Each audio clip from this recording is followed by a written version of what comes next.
Merci à toutes les personnes, toute l'équipe d'Eva pour l'invitation et pour l'organisation.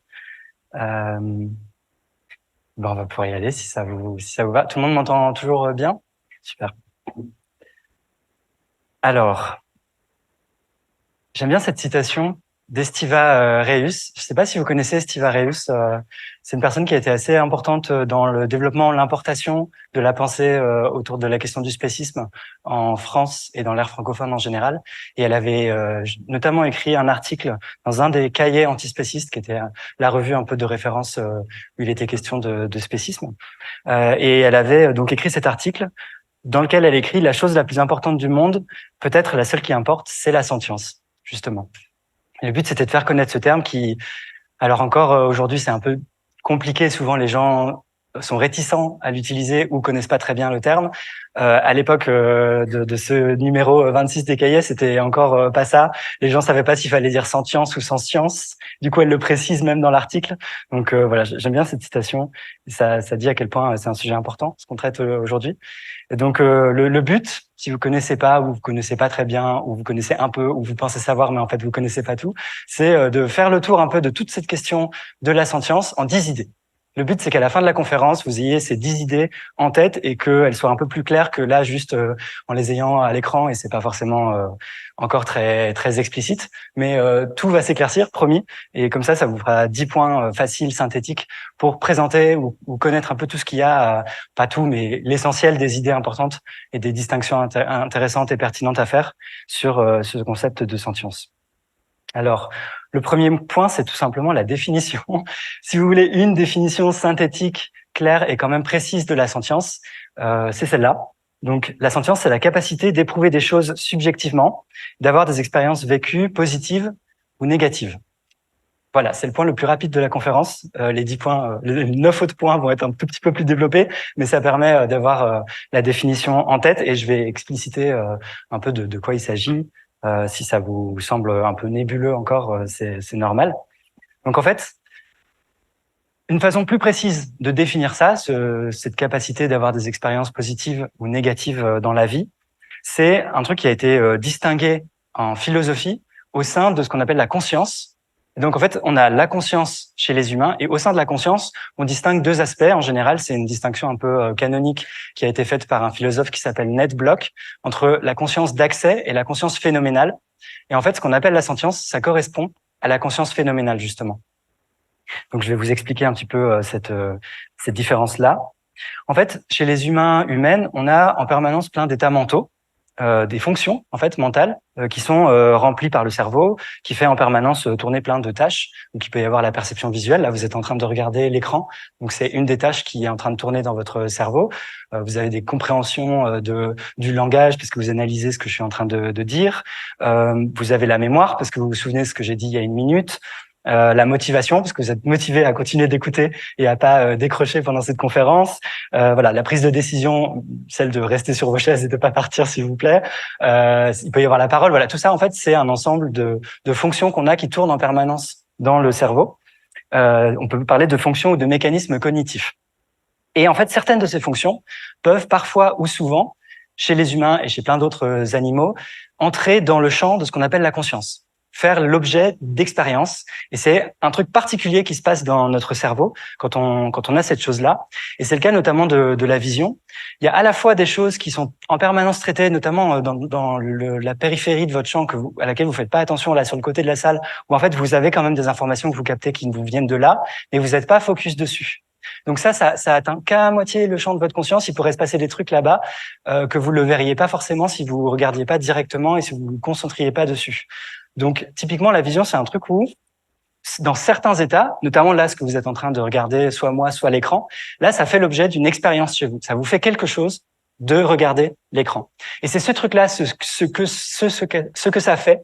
C'est un peu nébuleux, c'est difficile parce que c'est justement la conscience phénoménale. C'est juste ce truc un peu subjectif qui du coup est difficile à décrire en des termes objectifs parce que c'est justement l'effet que ça nous fait, l'expérience qu'on a. Et donc c'est ce certain aspect de la conscience qu'on dit phénoménal.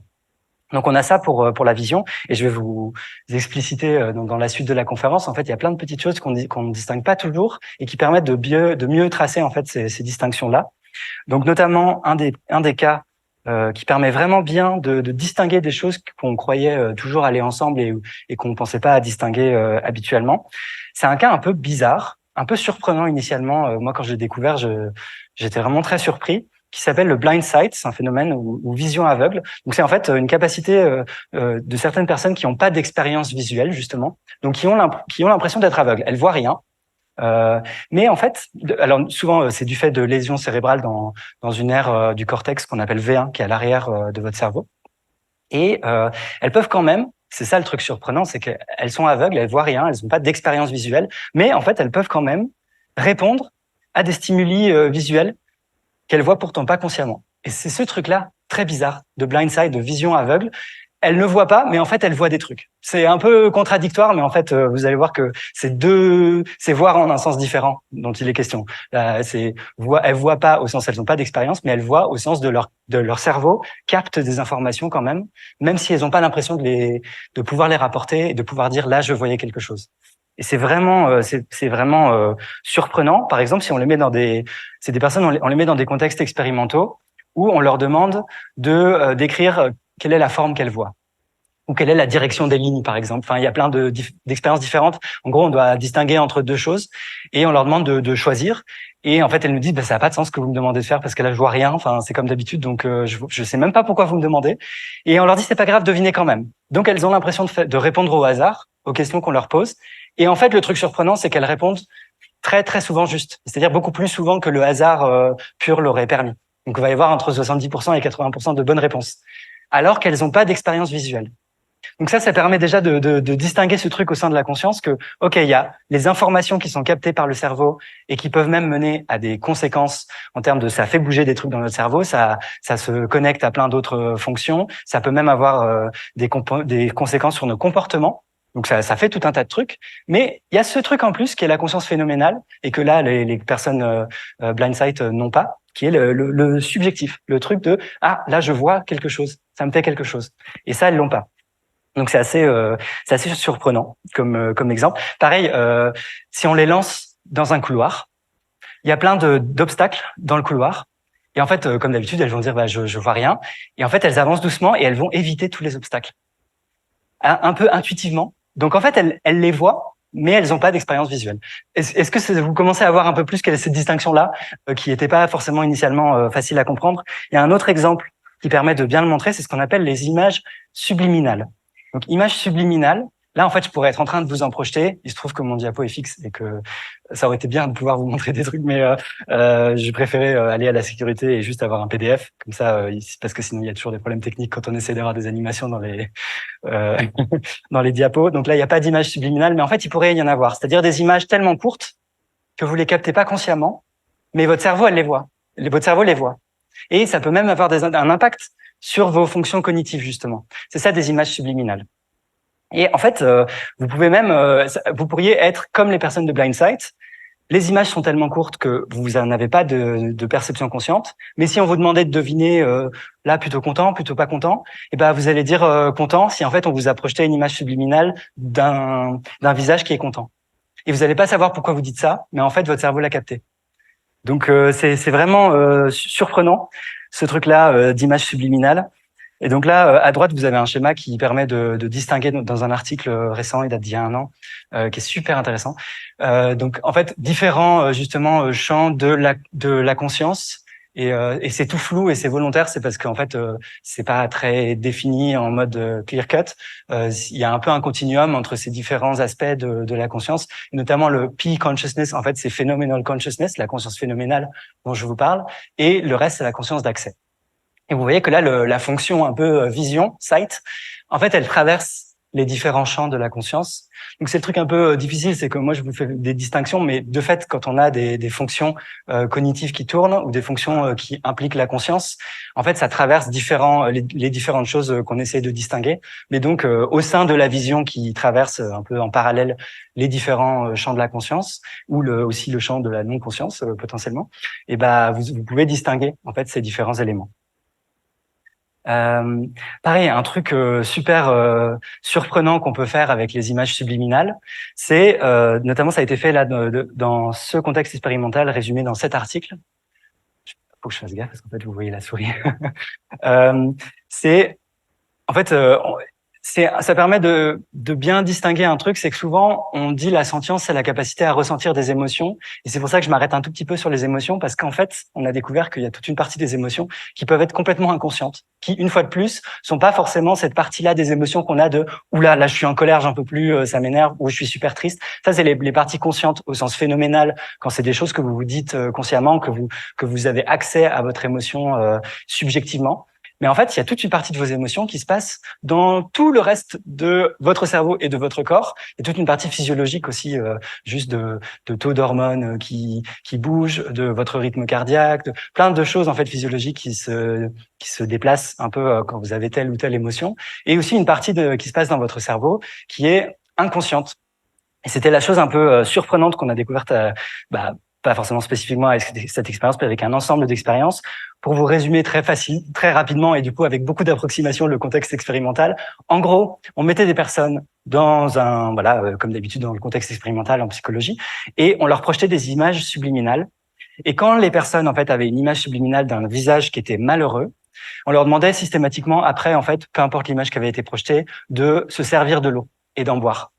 Et en fait, ce qui est drôle, c'est qu'ils ont remarqué que les gens se servaient plus d'eau et buvaient davantage quand on leur avait projeté des images d'un visage heureux, d'un visage content, alors qu'elles se servaient moins abondamment de l'eau si on avait projeté des images subliminales, donc qu'elles n'ont pas capté, elles n'ont pas l'impression elles savent pas en fait qu'on leur a projeté des images subliminales justement, mais ça a quand même été capté par leur cerveau et ça a eu un impact non seulement sur certaines fonctions de ce qui se passait dans leur cerveau, mais même sur leur comportement. Donc ça montre bien que il peut se passer des choses sans que ça atteigne le champ de notre conscience phénoménale, sans que ça atteigne le champ de ce qu'on perçoit subjectivement en fait. C'est quand même vachement surprenant. Et un autre effet que ça avait, c'est que les personnes qui buvaient, alors c'est pas juste de l'eau, je crois que c'était de l'eau citronnée ou quelque chose comme ça, je sais plus précisément, mais en gros on leur demandait aussi d'évaluer un peu à quel point elle était bonne cette eau citronnée. Et pareil, quand on leur projetait des gens contents dans les images subliminales, et ben les personnes elles trouvaient que l'eau était meilleure que la moyenne, ce qui est quand même, enfin c'est surprenant. Voilà. Un ensemble de choses pour vous tracer. Et ça permet de voir qu'il y a toute une partie des émotions auxquelles on n'a pas directement accès subjectivement, qui se passe dans le champ de soit notre conscience d'accès, mais des fois même pas dans notre conscience d'accès, juste dans le reste de nos fonctions qui tournent dans notre cerveau et qui sont pas conscientes, qui sont inconscientes donc.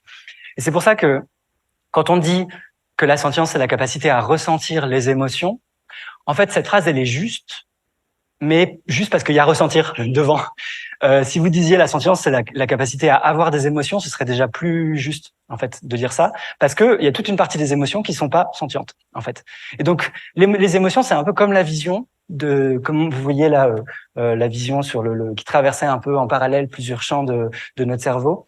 C'est la même chose. Les émotions, c'est plusieurs choses empilées dans tout un système un peu complexe qui s'articule et dont une partie parfois fait l'objet d'expériences conscientes subjectives, phénoménales, mais pas systématiquement, pas toujours. Et donc vous pouvez avoir plein d'états émotionnels qui sont inconscients. Donc c'est pour attirer votre attention sur le fait que c'est déjà un tout petit peu inexact de dire que la sentience c'est la capacité à ressentir des émotions, c'est la capacité à ressentir des choses en général, et donc en particulier à ressentir les émotions ou des choses positives ou négatives, mais seulement en tant que vous ressentez des choses.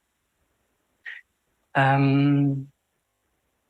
donc, maintenant que je vous ai parlé un peu de cette distinction conscience phénoménale, conscience d'accès, je rajoute un petit point de subtilité dans la définition, maintenant que c'est un peu clair dans vos têtes, c'est que la sentience, c'est pas juste, de plus en plus, en fait, il y a une définition plus précise de la sentience que juste la conscience phénoménale, tout ce qui fait l'objet d'expériences subjectives.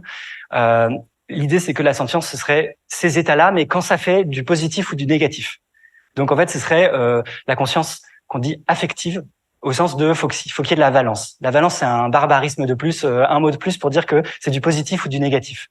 Donc, typiquement, la vision, c'est pas clair que ce soit systématiquement associé à des états qui nous rendent bien, qui nous rendent meilleurs ou moins bien dans le champ des expériences. Donc, si on est en train de regarder la couleur très neutre de cette porte, je sais pas. Enfin, c'est pas systématique que la vision mène à des états avec valence, positive ou négative. Donc, ce qu'il faudrait plutôt regarder, des états qui sont vraiment très clairement qui renvoient à la sentience, c'est par exemple les plaisirs et les souffrances. Typiquement, la sentience, c'est ça, hein, c'est la capacité à avoir des plaisirs et des souffrances. Et donc, en particulier, une des émotions, enfin, pas une des émotions, une des fonctions, on pourrait dire, qui est produite dans notre cerveau, qui a été le plus étudiée pour comprendre ce qu'est la sentience, c'est la douleur. C'est vraiment le truc qui a été étudié majoritairement, alors qu'en soi, on aurait pu aussi étudier la capacité à avoir du plaisir en symétrique. C'est d'ailleurs des choses qui avaient été remarquées par certains scientifiques dans le champ, de dire, mais en fait, pourquoi on passe notre temps à étudier la douleur et on n'étudie jamais les états sentients positifs, alors qu'en fait, il y aurait plein de choses à en tirer probablement, et il y a des choses, il y a des recherches qui se développent dans cette direction-là également. Et donc voilà, la petite distinction que j'introduis au sein de la conscience phénoménale. En fait, la sentience, c'est la partie tout en haut à droite. Vous voyez, c'est donc la conscience phénoménale affective, c'est-à-dire avec valence, les plaisirs et les souffrances. Ça va, je vous ai pas perdu avec toutes les distinctions. J'espère que c'est un peu clair en ayant les schémas. Voilà pour la sentience. Et donc, comme je vous parlais de la douleur, c'est vraiment, c'est aussi une des fonctions justement qui permet de tracer des différences qui sont vraiment importantes pour comprendre ce qui relève de la sentience et ce qui relève pas de la sentience. En fait, vous avez, qui a déjà entendu parler du terme nociception dans la salle? Ouais, une mini moitié. Ok. C'est vrai qu'on parle toujours de la douleur et on parle jamais de la nociception, en fait. Ou des fois, quand on voit passer dans les articles, je vais vous montrer après, les deux sont un peu mélangés. Donc en fait, la nociception, c'est la perception inconsciente par le système nerveux. Le système nerveux, c'est l'ensemble de votre cerveau et de tout la moelle épinière et tous vos nerfs, en gros. Mais centré autour de votre cerveau, qui fait remonter toutes les informations et qui fait descendre des ordres en fait pour faire bouger notamment votre corps. Ça, c'est le système nerveux. Et donc, en fait, la nociception, c'est ce qui est perçu inconsciemment par ce système nerveux-là, qui perçoit des stimuli potentiellement ou réellement néfastes. Donc, par exemple, si on vous coupe un petit bout du doigt sur la peau, bah, là, ça va faire l'objet de la nociception. Ça va, en général, aussi faire l'objet de l'état de douleur. C'est pour ça qu'on ne pense pas toujours à le distinguer, parce que chez nous, on va ressentir de la douleur. Donc, on se dit, bah, les deux se passent simultanément. Et c'est la même chose. En fait, c'est pas la même chose. Et pour les raisons que j'ai pointées avec le phénomène de blind sight, en fait, si on applique ça à la question de la douleur, il peut y avoir le même distinguo, en fait, la même distinction à faire entre ce qui est perçu, capté par le cerveau inconsciemment, ou ce qui est vraiment ce qui fait l'objet de cette fonction en plus qui produit de la douleur, en fait, qui génère des états subjectifs. Donc ça, c'est la douleur, c'est l'expérience subjective négative qui est associée à la nociception, qui est associée très souvent, mais pas systématiquement, qui peut parfois ne pas être là, alors que la nociception est là. Donc il peut y avoir des états nociceptifs sans douleur. C'est un peu clair dans votre tête, mais ça va le devenir encore plus. La douleur, c'est vraiment le « ah, ça fait mal », le truc subjectif que vous ressentez quand vous vous êtes fait mal. Typiquement, je sais pas si ça vous est arrivé, je sais que Shaiman, oui. Si vous avez déjà mis la main sur un stove, j'ai le mot en anglais, c'est comment vous appelez ça, une plaque, voilà, la plaque de cuisson brûlante. En fait, vous avez un truc qui va se passer, qui va relever de la nociception et pas tout de suite de la douleur. Si c'est brûlant, vous allez tout de suite retirer la main et vous n'allez pas tout de suite sentir quelque chose, en fait. Qu'est-ce qui s'est passé quand il se passe ça? C'est ce qu'on appelle un réflexe. Ça, vous connaissez bien, a priori. En fait, ça a eu le temps de remonter jusqu'à votre moelle épinière. Et en fait, avant même d'envoyer le signal à votre cerveau, ça a tout de suite réagi en envoyant un signal de contraction à vos muscles. Et en fait, ça, c'est un mécanisme nociceptif. C'est-à-dire, ça a même pas besoin de remonter jusqu'au cerveau. C'est pour vous dire à quel point ça peut être inconscient. C'est-à-dire, ça peut même être le système nerveux, pas plus loin que la moelle épinière, qui perçoit des trucs, qui capte des informations et qui réagit en conséquence, et donc il fait une modification du comportement, en l'occurrence là le fait de retirer la main très vite. Et souvent, je sais pas si vous, enfin bon, tout le monde se brûle, j'imagine que vous savez que ça met 1 ou 2 secondes à arriver la sensation de douleur qui est associée quand vous vous êtes brûlé. Et des fois on l'attend en mode ah, ça va faire mal.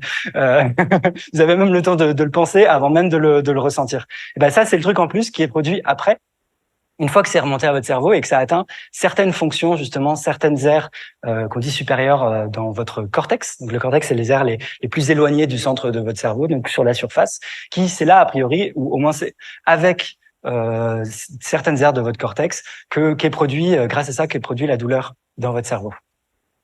Donc, et donc en fait, ça peut à la fois ne pas remonter à votre cerveau, et ça peut remonter à votre cerveau, être capté, mais pas faire l'objet de douleur. Donc là, ça revient à ce qu'on distinguait plus tôt de ça peut faire l'objet d'états mentaux inconscients. Ça arrive aussi. Et c'est notamment pour ça. Donc voilà, pour vous le redire, vous voyez bien là la distinction entre détecter, percevoir et réagir à des stimulations internes ou externes réellement ou potentiellement nocives. Ça, c'est la nociception. Et le fait de vraiment ressentir la douleur, d'en avoir l'expérience subjective. Donc ça, voilà, c'est la douleur. Et souvent, cette distinction, elle n'est pas du tout bien tracée dans les articles, y compris quand c'est des journalistes scientifiques qui font des articles sur ça. Des fois, c'est un peu glissant, des fois, c'est pas bien distingué. Là, j'ai pris que 2 exemples où j'étais pas complètement satisfait de la façon dont c'était fait, et surtout que c'était frustrant là parce que en fait, c'était il y a 9 mois, mais peut-être que l'article est sorti il y a 1 an. Enfin, c'est un article relativement récent qui montrait la présence d'un mécanisme précis de la nociception chez certains insectes. Donc de la nociception. Et c'était très très clair dans l'article qu'ils parlaient pas de douleur. Ils en parlaient rapidement dans la conclusion pour dire ce truc que ça rendait, c'est la deuxième justement, c'est la partie verte, que ça rendait peut-être au moins plausible la présence de douleur, mais que ce qu'ils ont prouvé dans l'article, c'est la présence d'un mécanisme de la nociception. Et il disait bien dès l'introduction que il le distinguait bien de la douleur et que c'est pas la douleur qu'ils étudiaient dans cet article-là. Qu'est-ce qu'on a eu? Ça n'a pas raté dans les articles qui vulgarisaient la question. Les insectes seraient finalement autant sensibles à la douleur que les mammifères. Il y a rien qui va dans ce titre, vraiment, parce que justement sensible c'est pas sentient et douleur c'est pas nociception. Bref, tout est confondu. Il y a rien qui va. Et pareil, ce donc dans une des phrases qui va tout de suite. On a trouvé un certain mécanisme biologique appelé nociception. Et donc, on pourrait ressentir la douleur. Bah, ça va un peu vite parce qu'en fait, et je vais insister là-dessus, montrer plus tard, un peu plus tard dans la conférence, mais je commence à mettre un peu des petites graines, montrer la présence d'un mécanisme de la nociception, c'est vraiment pas suffisant, comme c'est pas valable comme preuve de la sentience ou de la présence de douleur. Vraiment pas. Un deuxième article qui recensait la même étude. Alors là, c'est encore pire parce que dès l'entrée, il disait la nociception / la capacité de ressentir la douleur. Donc là, bon, il n'y a plus aucune distinction de fait, il n'y a plus rien qui va. Alors pourtant que plus loin, il disait qu'ils définissent bien la douleur comme l'expérience subjective négative associée.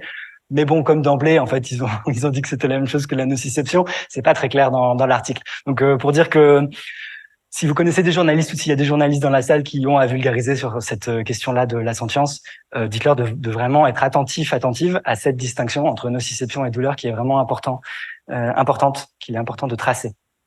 Et donc j'en viens à vraiment, j'insiste là-dessus. Nociception is not good enough. Pour prouver la sentience, les preuves de mécanismes de nociception constituent pas à elles seules des preuves de la sentience. Donc douleur, ça renvoie bien à la sentience. Hein. Du coup, je sais pas si je l'ai précisé. De douleur, c'est bien cet état subjectif, donc de la sentience. C'est un des sous-états de la sentience. Et même pour être plus précis, en fait, la douleur, c'est un sous-type de souffrance, d'état affectif négatif. Ça, les souffrances en général, vous pouvez avoir des souffrances qui relèvent pas de douleur physique. Par exemple, des souffrances psychologiques. Si vous êtes en dépression, vous avez a priori pas mal de souffrances, mais c'est pas forcément de la douleur physique. Et donc, si on ajoute souffrance avec les plaisirs, ça vous fait tous les états sentients que vous pouvez avoir normalement. Et aussi, la sentience, c'est de toute façon, quand ils annoncent ça un peu rapidement, autant à la limite, et encore que non, un mécanisme de la nociception, on peut se dire si l'étude est vraiment particulièrement bien faite, bon, ça peut le prouver, encore qu'il faut attendre l'accumulation d'articles. Mais la sentience, c'est absolument pas quelque chose qui peut juste être prouvé avec un article scientifique et déclarer, ça y est, on a trouvé la sentience chez tel insecte. Ça demande beaucoup plus de temps et d'établissement du consensus scientifique. Pour les raisons que je vais vous dire plus loin, c'est que la sentience, justement, c'est pas un truc qui se voit, qui peut juste se déclarer, c'est un truc qui s'infère à partir d'un faisceau d'indices, on pourrait dire. Donc c'est particulièrement difficile, en fait, d'étudier la sentience. Voilà. Et du coup, j'en reviens au quatrième point, là, tu vois, au quatrième. C'est vraiment une distinction importante à tracer. Le problème, c'est que en français, dès qu'on traduit sentience de l'anglais, systématiquement, partout, vous allez trouver, il va être traduit par sensibilité. On va parler de la sensibilité des animaux. C'est pas la même chose. Vraiment, avant j'étais plus diplomate pour le dire. Maintenant, je dis c'est pas les mêmes choses entre la sentience et la sensibilité. Déjà parce que, alors, la sensibilité, ça renvoie justement plutôt à quelque chose qui pourrait relever par exemple de la nociception, c'est-à-dire capter des informations et éventuellement que ça crée des modifications comportementales ou des modifications non comportementales si c'est des choses qui n'ont pas des comportements. Typiquement, les panneaux photovoltaïques, ils sont sensibles à la lumière. Ils sont sensibles à la lumière du soleil. Ils sont pas sentients, les panneaux photovoltaïques. Ils n'ont pas d'expérience subjective associée à cette captation de rayons lumineux. Et le problème, c'est qu'en fait, sensibilité, c'est un mot en français qui fait ce qui aboutit finalement dans les articles qu'on a vus, qui écrase la différence entre nociception et douleur, qui est pas toujours bien connue et qui est pas facile à faire. Mais du coup, sensibilité, ça regroupe un peu les deux, mais plutôt quand même la nociception, mais en fait, on en parle pour la douleur. Enfin, c'est pas clair. Et du coup, quand on utilise sensible pour parler des êtres sentients, c'est pas le bon mot. Je pense qu'on le fait pour les mauvaises raisons. On le fait parce qu'on pense que c'est un terme vraiment typiquement anglophone qui a pas à être traduit parce qu'on a déjà des termes en français pour ça. En fait, non, on n'a pas de meilleur mot que sentience pour décrire ce dont il est question de façon précise, notamment dans les études scientifiques dont je vous parle aujourd'hui, qui envoient vraiment à la sentience. Il y a un autre problème, c'est que sensibilité, c'est un terme un peu polysémique en français. Notamment, ça renvoie aussi au fait, justement, par peut-être quelqu'un de sensible. Si je suis sensible, c'est que j'ai plein d'émotions, je vais pleurer facilement, voilà, je vais être émotif. Et en fait, une fois de plus, pour les raisons que je vous ai dit tout à l'heure, que les émotions, en fait, c'est pas forcément que un truc perçu consciemment. Ça réécrase complètement tout le truc entre les distinctions, notamment entre conscience phénoménale et les autres choses qui se passent dans notre cerveau. Donc voilà, c'est plein de raisons pour dire que quand on dit sensible, on dit quelque chose de beaucoup plus vague que le terme bien précis qui est celui utilisé par les scientifiques en fait qui travaillent sur la question de sentience. C'est pour ça que je vous invite à utiliser sentience quand il en est question vraiment de sentience.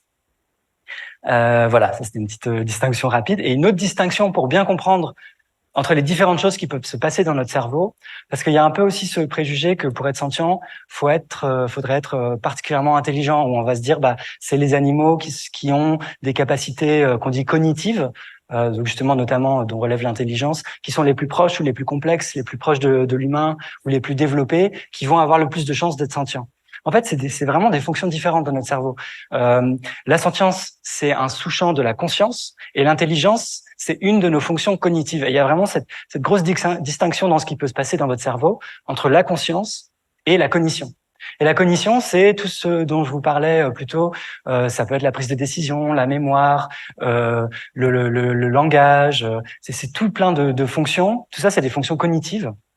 Et c'est à vraiment distinguer de la conscience de certains de ces états mentaux peuvent entrer des fois dans le champ de la conscience, c'est le cas de la vision, mais le reste du temps, c'est juste la perception, c'est juste une fonction cognitive. Donc c'est quand même à bien distinguer. Et typiquement, on pourrait avoir en fait des animaux qui sont pas forcément très intelligents, qui n'ont pas des très grandes capacités cognitives, mais qui ressentent quand même des choses subjectivement. Parce que c'est pas les mêmes choses dans le cerveau. C'est juste, ça peut être corrélé, hein, évidemment, et peut-être que plus on a des cerveaux complexes, plus on a de chances d'avoir à la fois des capacités cognitives développées et de la sentience, mais c'est vraiment pas automatique. Donc c'est bien à distinguer. Et à l'inverse, on pourrait avoir des êtres qui sont très intelligents, qui ont plein de capacités cognitives, mais qui n'ont pas les choses dans le cerveau qui produisent cet état supplémentaire subjectif qui fait que vous avez des expériences. C'est clair, cette distinction-là. Je vous fais plein de petites distinctions, mais ça permet d'évacuer un ensemble de choses, de ce que n'est pas la sentience. Et comme ça, on peut voir ce que c'est à la place. Et c'est plus intéressant. Alors là, ça va être la partie un peu plus longue. C'est pour vous dire à quel point c'est difficile à étudier, la sentience. C'est vraiment, c'est pas facile pour plein de raisons. Mais déjà, je commence par vous dire, c'est une question qui fait l'objet d'études scientifiques. Donc c'est pas parce qu'il y a aussi un peu ce préjugé sur la sentience que ce serait un concept purement philosophique ou purement militant utilisé par les militants de la cause animale. En fait, c'est aussi vrai, les deux choses peuvent être vraies à la fois, mais en fait, c'est quand même un truc qui est étudié par un ensemble de spécialistes d'un domaine pluridisciplinaire qui s'appelle les études de la sentience. C'est un champ en fait qui s'inscrit dans le champ des études de la conscience plus généralement, vu que la sentience c'est un sous-domaine, c'est un sous-type de conscience. Et donc ça fait graviter tous ces experts là, notamment des philosophes, mais aussi des biologistes, des psychologues comparatifs, des éthologues, des neuroscientifiques. Vous voyez, ça fait échanger. C'est un domaine passionnant en fait, avec plein de personnes qui contribuent et qui commencent à se structurer vraiment comme un champ disciplinaire scientifique scientifique à part entière, qui est vraiment intéressant et qui est robuste et qui est précis. Donc, il n'y a pas de raison de penser que ce serait de la moins bonne science que le reste, ou alors faut le prouver, mais avec des arguments précis et pas juste en pensant que parce qu'on utilise ce terme, il serait tout de suite à être évacué ou qui serait pas rigoureux. Et ça a beau être une question, je vais vous en parler dans cette partie-là, difficile à étudier, ça n'empêche pas plein de scientifiques, notamment des biologistes, des spécialistes du bien-être animal, de se pencher sur la question et d'essayer de produire les études scientifiques les plus robustes et les meilleurs arguments possibles pour avancer dans ce débat-là. Alors, pourquoi est-ce que c'est difficile à étudier? Pour comprendre ça, il faut voir ce que c'est un narval. Vous connaissez les narvals? Vous connaissez, j'adore. Moi, je connaissais pas avant de préparer la première conf que j'avais faite sur le sujet. J'avais découvert ça grâce à Laurent Bec-Chanclan, qui est un super psychologue. Je vous recommande son livre Face aux animaux. Ça n'a rien à voir, mais enfin non, ça a beaucoup à voir en fait. Mais il parlait des narvals justement. Les narvals, c'est ces espèces de licornes des mers qui ont une grande corne qui sort de leur bouche. Et en fait, avec cette corne-là, les narvals arrivent à capter la salinité de l'eau. Et moi, je sais pas vous, mais j'arrive pas à m'imaginer ce que ça fait. Je vois pas ce que ça fait d'avoir une expérience subjective de la salinité de l'eau. C'est juste un truc dont on est a priori pas capable. En fait, avant, je prenais l'exemple de l'écolocation, parce que c'est un peu l'exemple canonique en philosophie qui a été présenté par un philosophe qui s'appelle Thomas Nagel dans un livre What is it like to be a bat? Qu'est-ce que ça fait d'être une chauve-souris? Et qui parlait justement de ce phénomène d'écolocation, donc de production d'ultrasons qui vont se réverbérer et qui sont recaptés par les chauves-souris, et ça leur permet de naviguer en fait dans leur environnement, de comprendre, de voir un peu la topologie.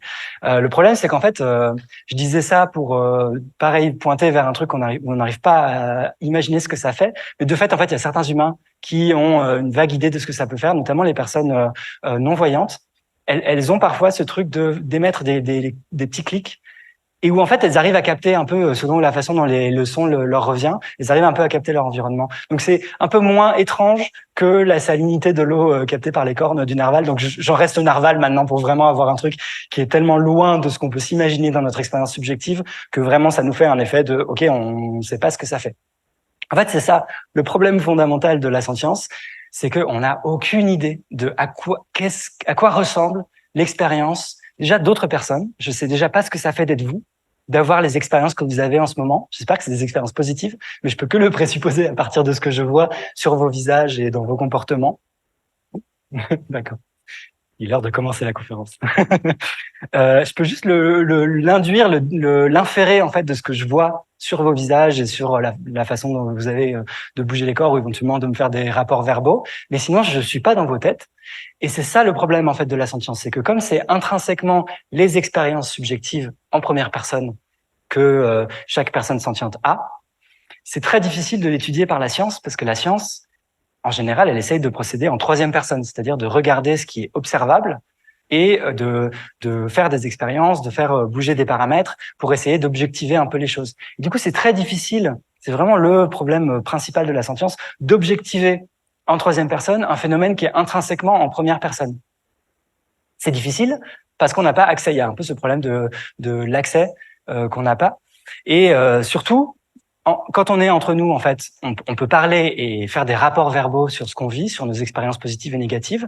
Et en fait, dès qu'on va vers des animaux qui nous sont plus éloignés, on n'a pas un langage commun qui fait que, en fait, on peut pas avoir des rapports verbaux de ces individus d'autres espèces. Et donc, c'est ce qui fait que dès qu'on s'éloigne des humains, c'est déjà le cas pour certains humains qui peuvent pas nous faire des rapports verbaux, mais ça devient encore plus difficile quand c'est des espèces éloignées. Parce que tant que c'est des espèces proches, on peut se dire, bon, mais vu qu'on est plus ou moins proche, on a de très fortes chances d'avoir à peu près les mêmes mécanismes, les mêmes choses qui se passent chez nous.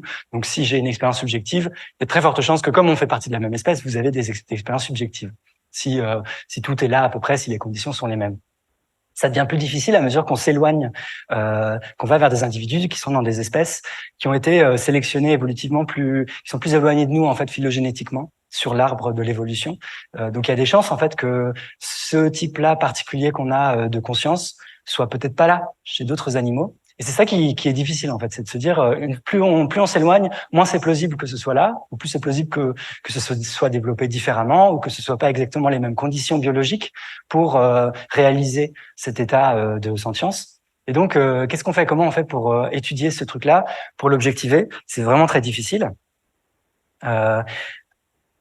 Les rapports verbaux. Oui, et ça, du coup, ça impose des contraintes vraiment très fortes sur ce champ-là d'études scientifiques du champ de la sentience. Et donc, ce qu'on fait, c'est, là, je simplifie vraiment à l'excès, mais disons qu'une des méthodes qui est utilisée par certains scientifiques, certaines scientifiques dans ce domaine-là, c'est de dire, OK, on n'a pas accès directement à l'état en première personne, mais on va essayer de trouver, et le problème, c'est que c'est pas observable, c'est un peu un inobservable. Nous, on y a accès parce qu'on y a accès par l'introspection. Mais quand vous êtes en train d'ouvrir un cerveau, vous tombez pas sur ah là il y a l'expérience de vision, là il y a l'expérience de plaisir, là il y a l'expérience de douleur. Vous pouvez pas forcément pointer très précisément c'est là que ça se passe et là je le vois. Non, en fait vous trouvez un peu des corrélations avec des choses qui peuvent éventuellement par des IRM s'allumer à certains endroits, mais c'est un peu imprécis. Et du coup ce qu'on fait c'est que on essaye de trouver des corrélats objectifs de la sentience. Donc c'est des choses qui sont observables et qui semblent être plus ou moins systématiquement associées aux expériences, à la sentience quand elle est présente. Donc c'est un truc qu'on peut vérifier chez les humains qui nous font des rapports verbaux. On les met dans plein de contextes expérimentaux différents. Et puis eux, ils peuvent nous dire là je vois pas, là j'ai mal, là j'ai pas mal. Plein de trucs comme ça qui nous permettent de distinguer entre quand il y a sentience ou pas.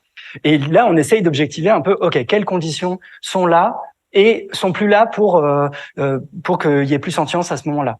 Et à force de faire ça chez les humains, on a une idée quand même un peu précise de ce dont on a absolument besoin et de ce qui semble être des indicateurs assez bons, des marqueurs de la sentience. Il y a un peu trois grands types de ces corrélats qu'on trouve, ces corrélats objectifs de la sentience.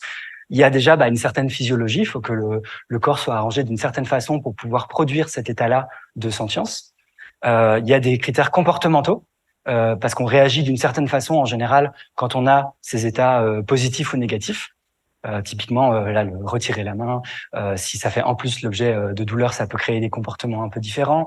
Il y a plein de choses comme ça qui semblent peut-être être distinguables dans nos comportements si on a des états sentients. Et en fait, enfin, ça peut être lié. Alors, j'ai bien veillé plutôt à distinguer conscience et cognition. Donc là, quand je vous parle de capacité cognitive, c'est bien de la cognition dont il est question. Donc c'est pas la sentience, mais c'est peut-être des choses qui sont systématiquement corrélées quand même avec des états sentients. C'est-à-dire qu'il y a de fortes chances, et ça fait partie des hypothèses scientifiques, c'est que la sentience, elle ne s'est pas développée, elle n'a pas été sélectionnée et conservée par le processus de sélection naturelle pour rien. Donc, a priori, il y a de fortes chances que la sentience, ça serve à quelque chose et que ça ait un impact, en fait, sur les autres fonctions de notre cerveau qui relèvent pas de la conscience, qui relèvent de la cognition.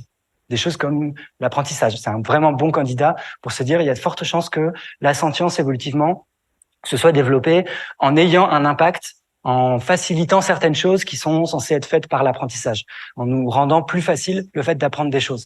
Et ça a du sens, du coup, que ça a été conservé, que ce soit encore là, et que ça ait cet effet-là. Parce que si ça n'avait pas d'effet, c'est une des possibilités dans la réflexion philosophique de se dire c'est des états qui se surajoutent à tout et puis en fait ça fait aucune différence dans le monde d'avoir des états sentients ou pas.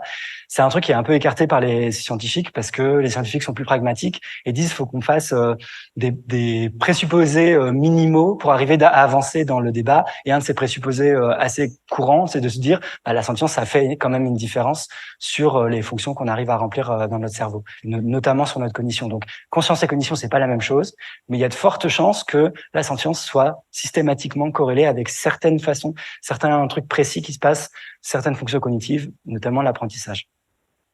Et donc, c'est quoi la physiologie minimale, là, les premiers corrélats qu'on a? C'est quoi l'appareillage dont on a besoin finalement pour pouvoir exprimer ce truc bizarre? Alors là, je prends la douleur en particulier, mais on pourrait dire la sentience en particulier, mais c'est pratique de parler de la douleur, c'est un peu plus précis. Donc déjà, il faut ce qu'on appelle des nocicepteurs. Donc, c'est-à-dire des capteurs à la nociception, des récepteurs un peu sur votre peau, un peu partout sur votre corps, qui captent l'information qu'il y a une lésion ou quelque chose qui pourrait être potentiellement une lésion. Ensuite, il faut que ça soit connecté à des nerfs et que ça remonte vers ce dont je vous parlais plutôt, le système nerveux central. Donc, par des nerfs, ça remonte à votre moelle épinière, et ça remonte jusqu'à votre cerveau. Et après, c'est redistribué, c'est centralisé, en fait, toutes ces informations qui remontent en permanence, c'est centralisé et c'est renvoyé vers d'autres aires de votre cerveau, et notamment les aires dont je vous parlais, les plus supérieures, le cortex.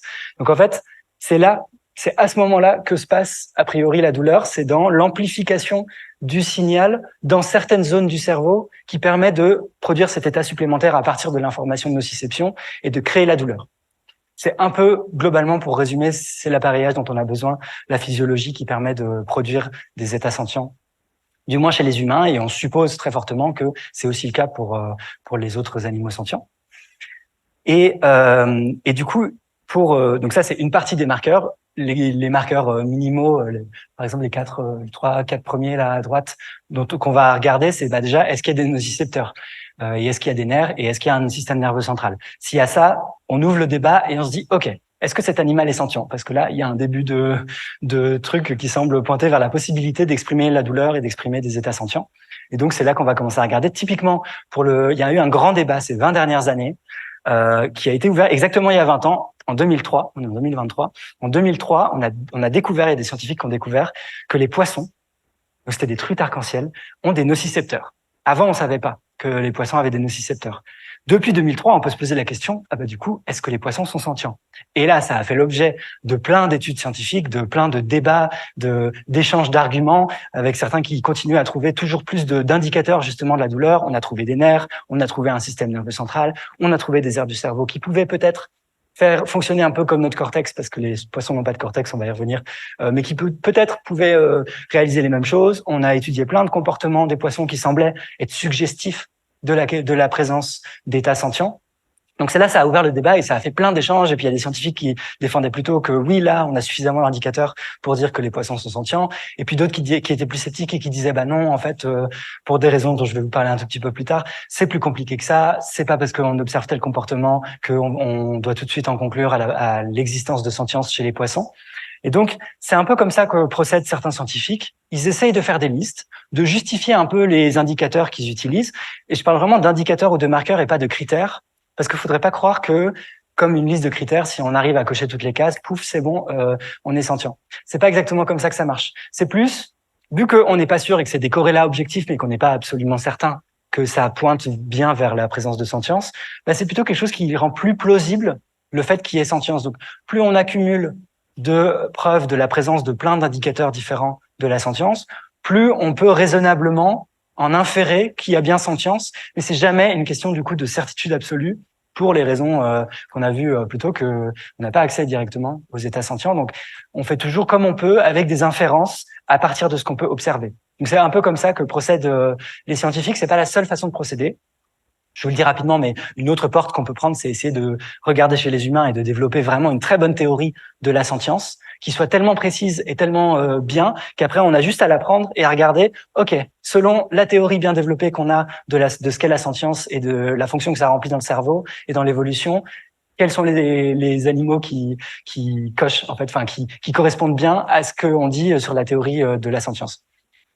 Je vous dis pas plus pourquoi c'est un des moyens qui marche pas extrêmement bien, parce que il y a si en fait je vous en dis un peu plus mais très rapidement, il y a en fait on n'a pas, il y a pas de consensus sur les théories de la conscience phénoménale.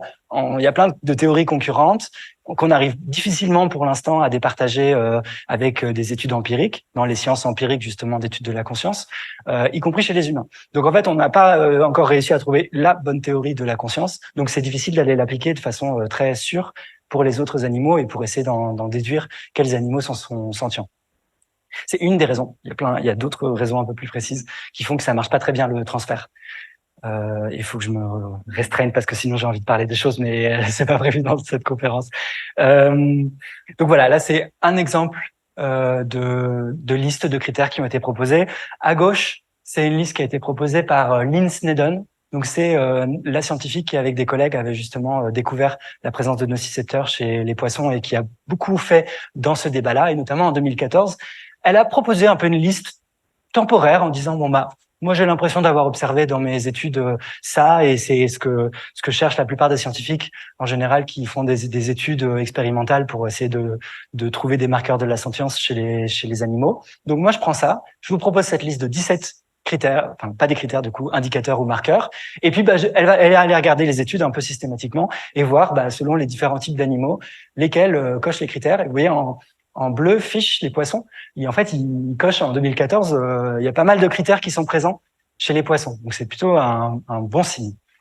Et à droite, c'est une liste un peu plus resserrée de gens qui ont dit que dans cette longue liste, il y en avait quand même qui étaient pas très certains, enfin, qui étaient vraiment pas des marqueurs de la sentience en particulier, mais peut-être juste des marqueurs de la nociception, justement, quand on parle de la douleur, ou qui n'étaient pas suffisamment précis pour être vraiment, pour éliminer les cas où on a de bonnes raisons de penser que c'est pas sentient. Et donc, ils ont proposé, c'est ça où c'est intéressant aussi, le débat scientifique se fait sur la liste même des critères, à la fois sur quels animaux sont sentients et sur quelle est la bonne liste ou la liste la plus pertinente et quels sont les marqueurs qu'on doit aller regarder chez chaque animal pour savoir s'il y a une forte plausibilité que ce soit sentient. Et donc, ils ont proposé une liste un peu plus resserrée. Et donc, vous voyez, il y avait, comme je vous ai dit, 3 types de marqueurs. Il y a des marqueurs qui relèvent plutôt de la physiologie, les 3-4 premiers. Et après, il y a des marqueurs qui mélangent en fait une observation du comportement et en fait un lien souvent avec des fonctions cognitives. Donc, par exemple, le 7, Associative Learning, je vais passer au suivant parce qu'en fait, ils sont en français, ça permettra c'est les mêmes, hein, là, à gauche. Ça a été traduit par Gauthier Ribrol dans cet article de la Fondation Droit Animal. Donc, apprentissage associatif, vous voyez que, en fait, c'est à la fois quelque chose qui est observable dans les comportements, mais il est question d'apprentissage. Et donc, c'est là où, en fait, le reste des critères qu'on a, c'est un peu un mélange de modifications comportementales, de choses qu'on peut observer dans le comportement des animaux, et de fonctions cognitives qui sont impliquées dans cette question de la sentience. Je vais pas vous faire le détail de tous les critères, c'est pas forcément ce qu'il y a de plus intéressant. Vous avez, je vais plutôt vous parler de il y a une raison supplémentaire pour laquelle c'est vraiment difficile d'étudier la sentience, c'est qu'en fait, la sentience, on peut le voir comme une fonction biologique, un trait biologique qui est apparu à un moment donné, parce qu'il n'y a pas de raison, comme tous les traits biologiques qu'on a, notamment la vision, c'est apparu à un moment dans l'arbre phylogénétique chez certains animaux, puis ça a été conservé. Et en fait, la vision, c'est plus précis que ça, c'est apparu plein de fois. C'est apparu plusieurs dizaines de fois à des endroits différents de l'arbre phylogénétique et à des échelles de temps différentes. Et en fait, la vision, c'est tellement pratique, c'est tellement utile pour faire des choses dans le monde qu'à chaque fois, enfin pas à chaque fois, mais très souvent, ça a été conservé. Donc, comme ça servait à quelque chose, c'est un truc qui, du fait de mutations aléatoires, est apparu et après a été raffiné, a été conservé dans des endroits différents et de façon un peu différente. Et donc ça fait que il y a des conditions, il peut y avoir une même fonction, la vision, qui est réalisée par des conditions biologiques un peu, voire très différentes. Et c'est le cas, hein, la vision, déjà, pourtant, les chats, c'est aussi des mammifères, ça nous est très proche phylogénétiquement. Et déjà, la vision, elle marche pas exactement pareil. Il n'y a pas exactement les mêmes choses dans la rétine, dans les yeux. Il n'y a pas le même câblage jusqu'au cerveau. Il n'y a pas les mêmes couleurs. Donc, vous voyez, déjà, il y a un écart assez grand pour réaliser une même fonction. Donc, à la fois, il y a une même fonction, mais il y a 2 choses qui sont différentes. La phénoménologie est différente, c'est-à-dire les expériences vécues, a priori, sont différentes, parce qu'on sait que les chats voient pas les mêmes couleurs que nous, notamment, on voit beaucoup mieux dans le noir. Donc, les chats ont très certainement, enfin, c'est sûr, des expériences visuelles très différentes des nôtres. Et les conditions physiologiques sont pas les mêmes. Les yeux sont pas exactement les mêmes, c'est pas exactement les mêmes organes, le même agencement physiologique, et pourtant, ça réalise la même fonction. Et en fait, a priori, si on analyse la sentience comme une fonction biologique, il y a de fortes chances que ce soit une fonction biologique qui puisse justement être réalisée par plein de conditions physiologiques différentes, qui peuvent en plus donner lieu à des expériences très différentes. Donc, même si on en vient à plutôt considérer que les poissons sont sentients, j'ai aucune idée, et vous non plus, de à quoi ça ressemble les expériences positives et négatives des poissons. C'est très très difficile de se projeter tellement ça nous est étranger. Mais en plus, c'est réalisé a priori par des conditions physiologiques extrêmement différentes. Et ça a été tout l'enjeu de ce débat-là dont je vous ai parlé, qui a été réactivé un peu autour de 2016. Donc, vous voyez, c'est vraiment très récent comme débat, le débat autour de la sentience des poissons. Il y a vraiment eu un échange d'articles super intéressant, un peu plutôt théorique en fait, d'interprétation des données dont on disposait à ce moment-là, pour dire là il y a des scientifiques qui concluaient là il y a sentience chez les poissons, et des scientifiques qui a suffisamment de données pour dire qu'il y a sentience, et d'autres scientifiques qui étaient plus sceptiques.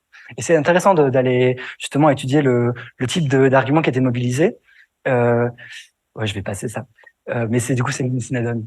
Et en gros, donc Lynn Snedden, elle faisait partie des personnes qui défendaient plutôt la conclusion que les poissons sont sentients. Et ses détracteurs et d'autres scientifiques étaient plus sceptiques et lui disaient non, ils peuvent pas être sentients parce que les poissons n'ont pas de cortex. Je vous l'ai dit plus tôt.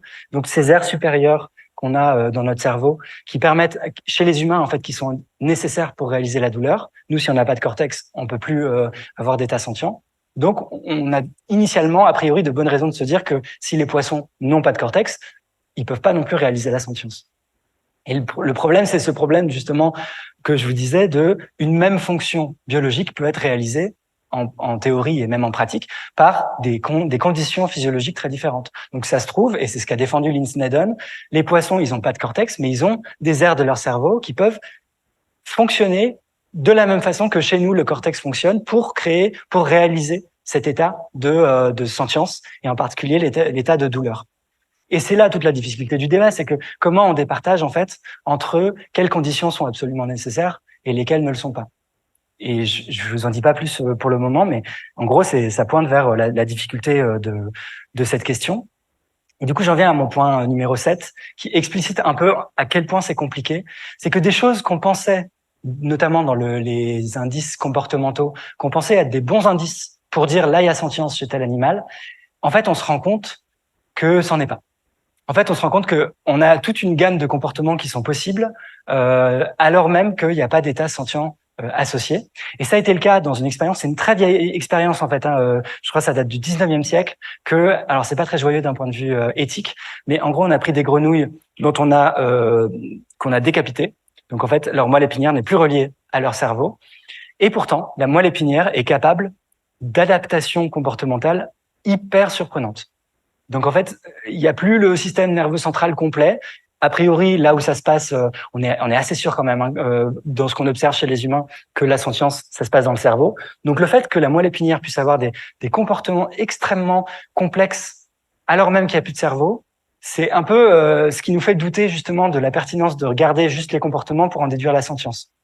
Et en particulier, là, ces grenouilles décérébrées, elles avaient non seulement des réflexes, parce que comme on l'a vu là pour la main quand on se brûle, ça remonte même pas jusqu'au cerveau, ça on connaît, le côté juste ça contracte le muscle, on se retire par réflexe, ça c'était pas surprenant. Ce qui est plus surprenant, c'est que ces grenouilles décérébrées, elles avaient même un comportement qui semblait orienté vers un but, c'est-à-dire que si on les plongeait dans de l'eau, et donc que la moelle épinière, la grenouille décérébrée avait l'impression de se noyer, en fait elles nageaient vers la surface. Donc, ça activait les membres pour faire remonter la grenouille dans l'eau. Ce qui là est très surprenant. Il y a d'autres choses qui sont aussi très surprenantes. Je vous présente Henriette, la paramécie. Vous connaissez les paramécies? J'ai découvert ça, c'est vraiment très chouette. C'est des organismes unicellulaires, donc c'est-à-dire il y a une cellule. Donc ça, a priori, c'est pas sentient. Enfin, vraiment, si on arrive à inventer la sentience dans un organisme unicellulaire, ça va revenir. Ce serait une révolution de ce qu'on pense sur la sentience et de quelles sont les conditions qui permettent de réaliser la sentience. Donc, on prend des cas où c'est extrêmement peu plausible qu'il y ait sentience, soit des grenouilles décérébrées, soit des organismes unicellulaires. Et puis, en fait, on observe des comportements qui semblent aussi très complexes. Typiquement, Henriette, si on la pique, en fait, elle va avoir c'est une cellule. Hein, je ne sais pas si vous vous rendez compte à quel point c'est surprenant. Une cellule, elle va avoir un comportement réflexe de s'éloigner et elle va même projeter ce qu'on appelle des trichocystes. Donc, c'est ces espèces de petits picots qui sont là en bleu à droite. Elle va projeter ces petits picots qui sont produits dans la cellule vers l'extérieur, comme pour se défendre.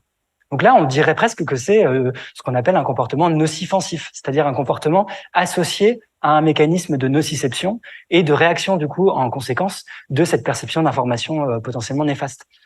Et ce qui est fou, c'est qu'on a même trouvé chez Henriette des mécanismes d'apprentissage. Alors certains mécanismes précis d'apprentissage, pas tous, mais c'est quand même fou dans un organisme unicellulaire. Donc ça nous fait nous dire que du coup les comportements qu'on observe chez ce type d'organisme où on n'a aucune raison un peu sensée de se dire qu'ils sont sentients, bah du coup ça va être des mauvais indicateurs. Ça va pas être des indicateurs qui vont être suffisamment robustes pour être utilisés pour en déduire la sentience, puisque là on est quasiment sûr, c'est jamais sûr, mais c'est très plausible qu'il n'y ait pas de sentience. Donc, j'en viens à une question. Ça a été multiplié. Hein, c'est pas que des expériences qui datent du 19e siècle. Il y a plein d'expériences sur des animaux différents qui ont été faits où on coupait soit le cerveau, où on coupait juste le cortex, et en fait où on observait plein de comportements assez complexes, notamment d'apprentissage. Alors que l'apprentissage, ça semble, on pensait que c'était une fonction plutôt supérieure du cerveau. Et ben non, en fait, l'apprentissage apparemment, c'est un truc qui, dans plein de cas, peut être fait que par la moelle épinière. Donc c'est assez surprenant. Et donc c'est là où j'en viens. Comme la sentience, c'est pas quelque chose qui peut s'observer directement, c'est toujours quelque chose qui s'infère. à partir d'un faisceau d'indices ou à partir d'un ensemble d'indicateurs qui sont toujours couplés en fait dans les articles scientifiques, dans l'argumentation des scientifiques, à plein d'autres arguments, typiquement des arguments qui viennent de l'évolution. De se dire, si c'est plus proche évolutivement de nous, parce que nous on sait qu'on est sentient, c'est plus plausible que ce soit sentient. Et plus c'est éloigné, plus on a raison de a priori peut-être d'en douter, ou plein de si on a trouvé tel organisme où on est quasiment sûr que c'est sentient, pareil, la proximité phylogénétique va être un argument qui va jouer, ou l'explication de la fonction biologique que ça peut jouer dans le développement de la sentience, dans l'évolution, ça va être aussi des arguments qui sont mobilisés, mais c'est jamais quelque chose qui est absolument certain, c'est toujours quelque chose qui s'infère. Et donc, j'aimerais pouvoir dire que quand on voit un poisson qui se débat, qui semble se débattre, qui a un comportement qui nous indique assez intuitivement qu'il est en train de souffrir, malheureusement non. En fait, c'est plus difficile que ça. On peut pas juste observer la sentience chez des individus quand on n'a pas accès à leurs états mentaux. Il faut un peu plus d'argumentation et un peu plus d'arguments finalement indirects et plein de faisceaux d'indices pour arriver vraiment de façon robuste à dire oui, ce poisson est en train de souffrir. Au sens, il n'a pas juste de la nociception, il ressent de la douleur. C'est plus compliqué que ce qu'on aurait cru. Du coup, j'en viens à mon 8e point pour vous dire un peu qui est sentient maintenant que je vous ai dit à quel point c'était difficile. En fait, on avance quand même. C'est ça qui est phénoménal dans ce champ de recherche, c'est qu'il y a quand même des avancées empiriques et théoriques sur la question et on arrive quand même avec un degré de confiance raisonnable, on peut pas faire mieux pour la question de la sentience, à savoir plus ou moins qui est sentient. Donc déjà, maintenant, dans l'état du débat actuel en 2023, on considère plutôt consensuellement que tous les vertébrés sont sentients. Donc les vertébrés, c'est nous les mammifères, c'est les oiseaux, c'est aussi les batraciens, les reptiles, et c'est aussi les poissons du coup. A priori, maintenant, avec le recul qu'on a, on a plutôt de très bonnes raisons de penser que les poissons sont sentients. En particulier, un moment vraiment important du débat où Lynn Snedden a sorti une carte géniale, c'est qu'elle a dit maintenant, vous aviez vu le nombre de critères qui étaient cochés, pas critères, marqueurs qui étaient cochés pour les poissons. Elle a dit, regardez, en fait, il y en a plus que pour les oiseaux. Et ça faisait déjà plusieurs années, voire plusieurs décennies, que c'était assez consensuel, qu'on trouvait que les oiseaux, ils ont des mécanismes tellement proches, des comportements tellement proches des nôtres, qu'il y avait un peu un consensus scientifique sur le fait que les oiseaux sont sentients. Et du coup, Lynn Snedden, elle est venue, elle a dit, en fait, il y a plus de marqueurs de la sentience chez les poissons. Donc, si vous voulez continuer à dire que les poissons sont pas sentients, va falloir que vous disiez aussi que les oiseaux sont pas sentients. Et du coup, il y avait un coût, en fait. Ça, elle a relevé le coût, le fait d'avoir trouvé plein de marqueurs de la sentience chez les poissons. Ça a augmenté le coût de nier leur sentience. Et c'est là où on voit que le débat, il peut quand même avancer. C'est que il faut qu'on soit cohérent dans nos attributions de la sentience. Et donc là, si on voulait être cohérent, il faut qu'on dise que soit et les poissons et les oiseaux sont sentients, soit que les poissons sont pas sentients, mais les oiseaux non plus. Et ils sont pas trop prêts à faire ça.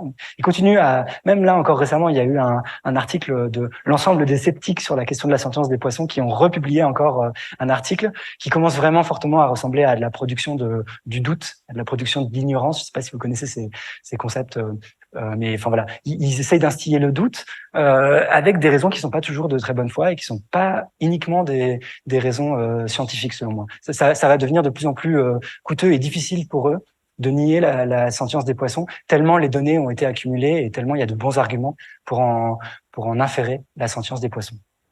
Donc voilà pour les vertébrés. Mais une fois de plus, c'est jamais une question de certitude et c'est toujours ok de soulever a priori du scepticisme sur tel ou tel critère ou sur telle ou telle inférence de la sentience. Et c'est bien qu'il puisse y avoir ce débat-là. Juste quand même, d'autant plus parce que j'aimerais vous rendre sensible la quantité d'approximations qu'il y a quand on affirme quelque chose comme les poissons sont sentients. En fait, vraiment, on pourrait dire il y a rien qui va dans cette affirmation-là, tellement elle est généralisée par rapport au peu de données qu'on a. C'est-à-dire, en fait, il y a tellement de poissons, je crois que les poissons, c'est une grosse catégorie fourre-tout qui réunit quelque chose comme plus de la moitié, je crois, des espèces vertébrées sur Terre. Je suis pas sûr de ce que je dis, mais je crois que c'est le chiffre dont je me souviens. Et donc, en fait, on n'a pas testé sur toutes les espèces, évidemment. On a testé sur quelques espèces qu'on a bien étudiées, qu'on étudie bien, qu'on connaît bien, notamment les truites arc-en-ciel, les zebrafish aussi. Et c'est peut-être les mêmes d'ailleurs. C'était le nom anglais des truites arc-en-ciel. Et en fait, on en déduit, on généralise à tout l'ordre. Et le problème, c'est qu'il y a plusieurs ordres dans la grosse catégorie poisson qu'on appelle. Il y a aussi un problème avec le terme poisson, c'est que c'est pas c'est une catégorie qu'on dit paraphylétique, c'est-à-dire qu'il n'y a pas d'ancêtre commun à tous les poissons, où il y a aucune autre espèce qui ait cet ancêtre commun. On a un peu réuni des individus qui sont dans l'eau, dans des espaces différents de l'arbre phylogénétique. Puis on a dit, tout ça, c'est des poissons parce qu'on pense d'un point de vue humain, et puis du coup, on a un peu tout mis dans une même boîte. Mais en fait, c'est pas une catégorie rigoureuse en phylogénétique, la catégorie de poissons. Donc, quand on dit les poissons sont sentients, faut avoir conscience qu'on généralise à partir de quelques données sur quelques espèces. Et c'est OK de le faire. On n'a pas le choix. En fait, on peut pas raisonnablement aller tester pour toutes les espèces. Donc, on essaie de tester un peu dans chaque ordre. Et puis, on généralise à l'ordre quand on peut. Et puis après, on raffine quand on a l'occasion de faire plus d'expériences. Mais c'est normal de généraliser sur la question de la sentience. Et c'est OK de le faire. Alors, pour ce qui est des invertébrés, c'est un peu plus difficile et c'est un peu en recherche et c'est très contrasté. Et surtout, ce qui en ressort, c'est vraiment que il y a beaucoup d'incertitudes et que ce qui manque, c'est des données. Donc, il y a eu très peu, à la différence des poissons, là où maintenant on commence à avoir plein de choses accumulées.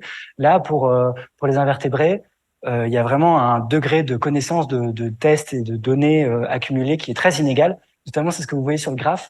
C'est le pourcentage de manque de recherche sur telles et telles espèces. Vous voyez que pour jellyfish, on connaît presque rien. Donc, c'est les méduses. On a très, très peu étudié les méduses. Alors qu'il y a certains invertébrés, notamment la mouche, qu'on a très, très bien étudié, qu'on a même mieux étudié que les vaches. Donc, vous voyez à quel point c'est très contrasté. Et ça vous dit rien sur la sentience ou pas. C'est juste à quel point on a fait beaucoup de recherches sur plein de marqueurs de la sentience. Un truc qui a été fait par un organisme qui s'appelle Rethink Priorities. Et donc, quand même, il y a un rapport qui a été fait, qui est sorti récemment, il y a 2 ou 3 ans, un gros rapport passionnant sur la sentience des décapodes, donc les poulpes en gros, et les octopodes, donc les crabes, les lobsters, je suis désolé, j'ai les noms anglais à chaque fois. Aidez-moi. Les homards, ouais, merci. Et quelques crevettes. Et a priori, ce rapport en conclut que on a suffisamment de marqueurs qui sont présents, qui sont attestés pour pouvoir penser que plutôt oui, les poulpes, ça faisait longtemps qu'on se doutait qu'ils étaient sentients. Là, ça a renforcé encore ça. Et les décapodes, y compris les crabes et certaines crevettes, c'est très sûr. Certaines crevettes, ça a été pratiquement pas testé. Enfin, c'est encore une fois très contrasté, mais plutôt oui dans ce qui commence à être accumulé. Et pour la question des insectes, alors les insectes, c'est encore pire que les poissons, parce que je crois qu'il y a plus d'1 million ou d'1 milliard, je sais plus lequel, mais enfin, c'est gigantesque, d'espèces recensées, et on continue à en recenser en permanence, et on n'en connaît pas, on en connaît une petite fraction. Enfin, vraiment, les insectes, c'est ce qui est a de plus divers sur Terre, et ce qui est très nombreux. Et donc, en fait, on a quand même pris pour quelques ordres, on a pris quelques espèces, ou des fois une espèce dans un ordre qu'on testait, et puis on commence à avoir quelques critères qui sont accumulés, y compris pour les insectes. Et un truc qui ressort des études, des indicateurs chez les insectes, qui est assez surprenant, c'est que globalement, c'est très peu étudié, mais quand les marqueurs ont été testés, la plupart du temps, c'est positif. C'est-à-dire les marqueurs sont là. Donc c'est plutôt un signe d'appel à la prudence vis-à-vis de la sentience potentielle des insectes. C'est que quand on va tester et quand on a des données, ça pointe plutôt vers la présence des marqueurs qui, ensuite accumulés, peuvent permettre d'inférer la sentience. Donc, il faut plus de données sur la question. Mais globalement, voilà, les invertébrés, c'est en cours. Les plantes, parce qu'on nous le demande toujours, est-ce que les plantes, ça souffre? Le fameux cri de la carotte, plutôt non. Ne serait-ce que parce qu'en fait, même la nociception, elle est définie par rapport à un système nerveux. Et en fait, les plantes n'ont pas de système nerveux. Donc, n'ont pas de cerveau, n'ont pas de système nerveux. Donc, il y a des scientifiques qui essaient d'argumenter qu'il y a pareil des choses qui fonctionnent de façon homologue, qui pourraient réaliser comme chez nous, mais de façon différente, avec des conditions biologiques très, très différentes, qui pourraient quand même réaliser la sentience. Pour l'instant, je dirais qu'il n'y a pas de raison plausible, un peu robuste, de penser que les plantes pourraient être sentientes par rapport à l'état des connaissances, en sachant que l'état des connaissances est en évolution constante, et donc c'est pas impossible qu'un jour, et comme c'est jamais une certitude absolue, il y a pas non plus de certitude de l'absence de sentience, c'est ça la difficulté, mais pour l'instant, on peut dire qu'il n'y a pas de raison robuste de penser que les plantes seraient sentientes. Et enfin, une des questions qui se posent, c'est la question des intelligences artificielles. C'est une question croissante que j'ai pas trop le temps de traiter ici, mais que j'ai traité un peu plus en détail dans cette conférence que vous pouvez retrouver sur YouTube. Voilà. Mais le résumé en une phrase de cette conférence, c'est que c'est très difficile déjà d'étudier la sentience et d'attester de la sentience chez les animaux. Et pour les IA, c'est encore pire. Et parce qu'il y en a même pas d'histoire évolutive commune, donc tous les arguments basés sur l'évolution, on les a pas pour les IA parce qu'en fait, elles sont pas sélectionnées naturellement comme nous. Nous, on est le fruit de la sélection naturelle. Les IA sont le fruit d'une sélection artificielle par nous, les humains, qui les entraînons de façon extrêmement différente. Et il y a plein d'autres raisons que je détaille dans la conférence qui font que c'est encore plus difficile de réfléchir à la question de la sentience des intelligences artificielles. Donc voilà, on n'est pas aidé sur ce plan-là. Le 9e point, on arrive vers la fin, tenez bon. Et là, en plus, je rajoute vers la fin une distinction, mais ça va être clair, une distinction entre 3 différentes choses qu'on peut étudier sur la sentience. Ce dont je vous parle depuis le début, c'est la question de la distribution, c'est-à-dire juste la question qui est sentient. Ça, c'est la question de la distribution. Comme je vous l'ai dit plus tôt, ça nous dit pas grand-chose sur la phénoménologie de vraiment à quoi ça ressemble quand les autres individus d'autres espèces sont sentients, à quoi ça ressemble leurs expériences. Je vous ai pas du tout parlé de la phénoménologie des poissons, et pour cause, je n'en sais rien. Et c'est plus difficile, mais disons que la première question qu'on doit se poser avant même d'aller regarder la phénoménologie, c'est de savoir si c'est là ou pas. Donc, on commence par la question de la distribution, qui est sentient, et après, on peut éventuellement essayer par d'autres méthodes, et c'est beaucoup plus difficile de se dire à quoi peut ressembler l'expérience de tel ou tel individu de telle espèce. Et la dernière question, c'est comme c'est des états, les états sentients, c'est des états, je vous l'ai dit, avec valence, donc positif ou négatif, on peut se dire, a priori, qu'il y a une façon de les quantifier, qu'il y a une façon de quantifier les plaisirs et les souffrances. Et donc, c'est un truc qui peut nous intéresser quand on essaye de comparer nos façons d'aider les autres animaux ou les souffrances en jeu dans tel système ou éventuellement dans la nature ou dans telles et telles de nos interventions. Il faudrait idéalement qu'on arrive à quantifier quelles sont les souffrances ou les plaisirs ou les réductions de souffrance qui sont entraînées par ça. Donc, il y a aussi cette question qui se pose une fois qu'on sait qui est sentient. On peut se demander, bon, à quel point est-ce que tu as eu des plaisirs et des souffrances dans ta vie? À quel point est-ce que c'est horrible ce que tu es en train de vivre? Et essayer de faire la moyenne ou d'avoir un peu plus d'idées précises sur cette question de la quantification. Pareil, j'entre pas dans le détail, mais j'ai donné une conférence récemment que vous pourrez bientôt retrouver sur YouTube. Elle n'est pas encore disponible, qui se penche pas mal sur cette question de comment on fait pour quantifier les états de bien-être, du coup, les états de plaisir et de souffrance. Spoiler, c'est comme la sentience, c'est encore très difficile. Et il y a plein de choses compliquées pour commencer même à pouvoir réfléchir un peu de façon un peu robuste sur la question. Mais c'est quand même passionnant et c'est super important d'un point de vue éthique. Donc voilà, vous pourrez aller voir cette conférence si ça vous intéresse. Et enfin, jusque-là, jusqu'au point 9, je vous parlais juste de la sentience d'un point de vue scientifique, empirique, de comment se mènent les recherches par les scientifiques sur cette question-là. Et le 10e point, c'est une question normative, c'est une question morale qui est soulevée. C'est que très souvent, pourquoi on s'est intéressé même initialement à la sentience? En fait, c'est les philosophes les premiers, c'est même les éthiciennes en premier qui s'y sont intéressés. C'est qu'il semblerait que la sentience, ça suffit pour avoir ce qu'on appelle un statut moral. C'est-à-dire, c'est juste pour que nos intérêts doivent être pris en compte et comptent moralement dans l'impact qu'on a de nos actions. Donc, et typiquement, la raison, c'est juste de se dire, si on a des expériences positives et négatives, du coup, on a des intérêts, vu qu'on peut avoir des plaisirs et des souffrances. On peut, du coup, nuire à nos intérêts, potentiellement. Et donc, ce qui en découle, a priori, c'est que il n'y a pas de raison d'exclure tous les individus qui ont des états sentients, qui ont des expériences positives et négatives, du champ de notre réflexion morale. Donc, en particulier, vu que nos actions peuvent avoir des conséquences positives ou négatives sur tous les individus qui ont des expériences, donc sur tous les individus sentients, il semble assez robuste de dire que ça suffit pour qu'ils comptent moralement. Et initialement, dans le débat en philosophie, en éthique, la sentience, ça a été avancé comme un critère qui est venu en complément, en remplacement d'un autre critère qui était souvent mis en avant et qui, lui, était complètement arbitraire, le critère de l'espèce. Donc, très longtemps, on se disait, puis des philosophes ont même essayé de le défendre, que ce qui fonde le statut moral, c'est d'être humain. Et ça semble très arbitraire de se dire, faut être de notre espèce pour compter moralement, alors qu'il y a d'autres animaux, d'autres espèces qui ont des intérêts, mais qui ne compteraient pas moralement juste parce qu'ils sont pas de la bonne espèce. Donc ça, c'est un truc qui s'appelle le spécisme, le fait de discriminer, de moins prendre en compte ou de pas du tout prendre en compte les intérêts d'autres individus sous le prétexte qu'ils sont pas de la bonne espèce. Donc c'est ça qu'est le spécisme. C'est tout l'objet du podcast que j'anime comme un poisson dans l'eau. Si c'est une question qui vous intéresse, je vous encourage fortement à écouter les épisodes du podcast. Et du coup, la sentience, c'est venu en remplacement. C'est philosophe-là qui disait l'espèce n'est pas un bon critère pour savoir, pour discriminer en fait, ou pour déterminer qui doit entrer dans le champ de notre considération morale. Du coup, ça c'était une proposition négative de dire l'espèce n'est pas un critère pertinent. Et donc, idéalement, ce qui est pas mal, c'est de venir en proposer un autre en remplacement en disant quel est le critère pertinent qui nous permet de distinguer parmi les individus, lesquels comptent moralement et lesquels n'ont pas à compter moralement parce qu'on ne peut pas avoir d'impact sur eux. Et donc cet autre critère qui a été proposé et de façon assez robuste et bien argumentée, c'est justement la sentience. Et donc en fait, il y a une distinction qu'on peut faire entre la sentience, qui là est le concept, en fait, la capacité biologique qui est étudiée scientifiquement, empiriquement, et ce qu'on appelle le sentientisme, qui est donc là la proposition morale que la sentience est source de valeur morale. Et on peut avoir un débat sur est-ce que c'est suffisant pour avoir un statut moral et nécessaire, ou est-ce que c'est juste suffisant et qu'il y a d'autres choses que la sentience qui pourraient aussi nous octroyer un statut moral.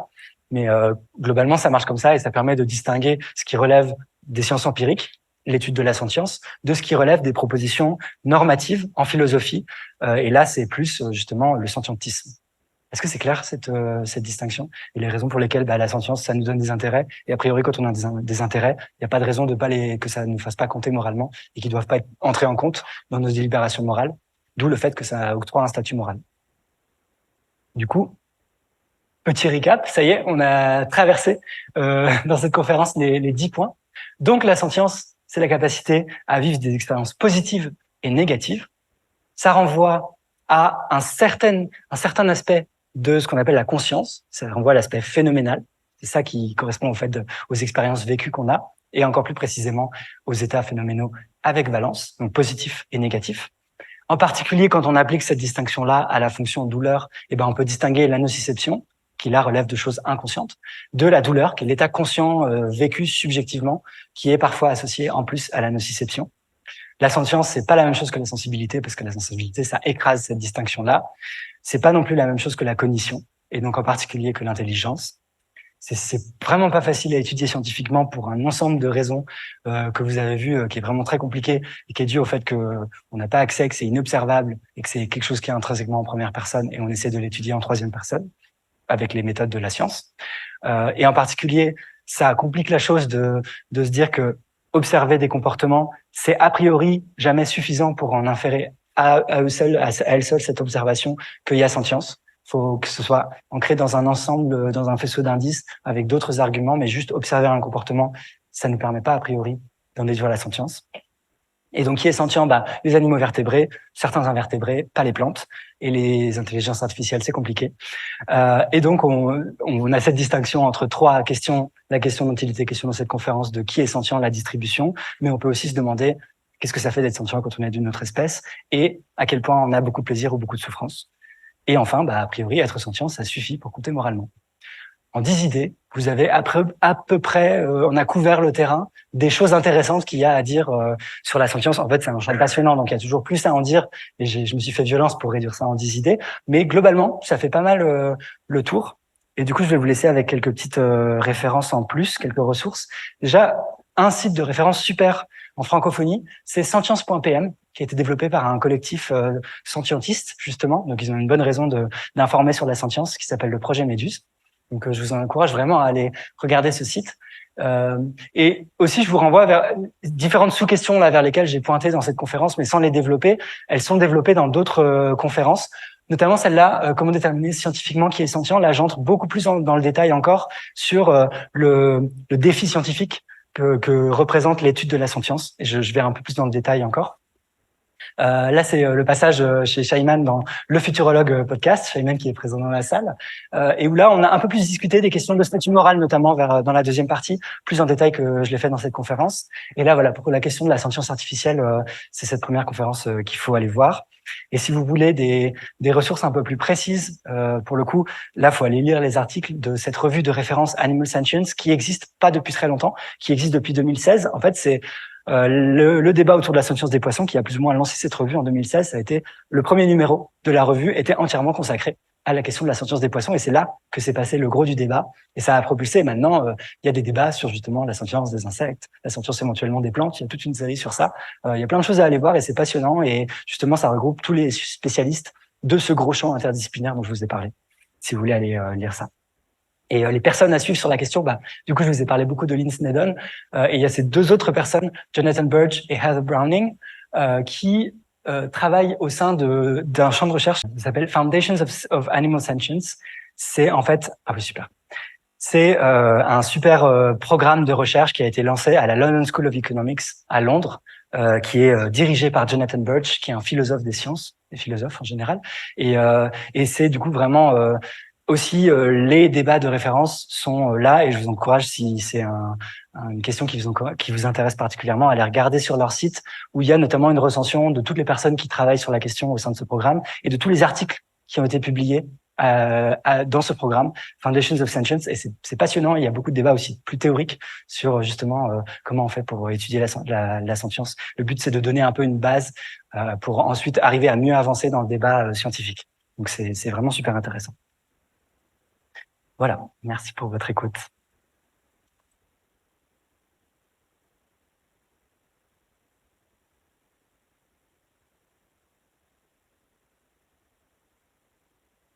Est-ce que Je reprends ouais.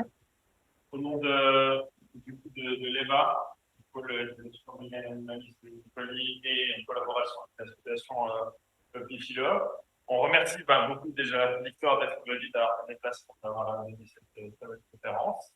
Et du coup, avant de profiter des flyers, des livres et du riche apéro qui nous attend, je vous propose qu'on prenne juste rapidement peut-être une quinzaine de minutes. Ça va dépendre de l'intérêt des gens. J'imagine que ça suscite beaucoup de questions, donc j'ouvre les questions à la salle. Si on n'a pas, j'en ai beaucoup. Mais je laisse poser les questions au niveau du micro. Tu veux que tu les répètes en substance? Je peux essayer, ouais. Oh. C'était plus facile que d'essayer de trimballer le micro dans la salle, ouais.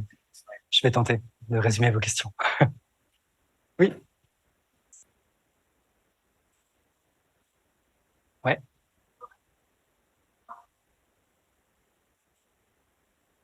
En fait, la conscience d'accès, c'est ce qui permet de rapporter des informations. Donc, inconscient, t'es pas capable de rapporter l'information, alors que la conscience d'accès, t'as accès à l'information quand même si t'as pas l'expérience subjective. C'est ça qui marque la différence avec les états inconscients. Donc, typiquement, dans l'expérience de Blind Sight dont je parlais, quand c'était juste dans la pièce, la personne qui avance, là, c'est juste des choses inconscientes. Et un des indices que c'est inconscient, en fait, ce qui est en train de se passer, le fait que la personne blindsight peut éviter les obstacles, c'est qu'elle se souvient pas du chemin. Donc ça, c'est un bon signe que, en fait, c'était un processus complètement inconscient, où l'information était captée, mais n'était pas disponible à la conscience d'accès. Alors que le contexte expérimental, l'autre contexte expérimental que je vous ai décrit, celui où là, on demandait à la personne de rapporter telle ou telle forme ou tel sens des lignes, là, il y a bien un accès à l'information qui est donné par la personne. Il y a des rapports verbaux qui correspondent. Donc là, c'est un cas de conscience d'accès. C'est un peu plus clair? Est-ce que d'une certaine manière, le langage, c'est-à-dire pouvoir parler des choses sans pour autant les vivre quand on en parle, c'est juste de la communication au niveau de la conscience d'accès? Parler d'événements et non pas les vivre. Je me demande, parce que peut-être des fois on parle dans notre sommeil, et du coup je sais pas si c'est des états conscients très, très ténus, ou si c'est des états inconscients. J'aurais tendance à dire que le langage, c'est quelque chose qui requiert la conscience, mais je suis pas suffisamment spécialiste du domaine pour savoir. En tout cas, ce qui est clair, c'est que quand vous réfléchissez intensément, par exemple, à des problèmes philosophiques comme on est en train de le faire, et que vraiment vous essayez là d'analyser, de suivre les argumentations, là vous avez une conscience phénoménale de vos états, de vos croyances, de votre réflexion. Mais par contre, je ne sais pas si c'est possible d'avoir du langage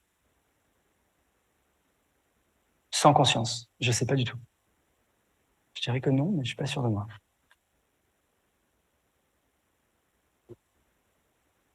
Oui.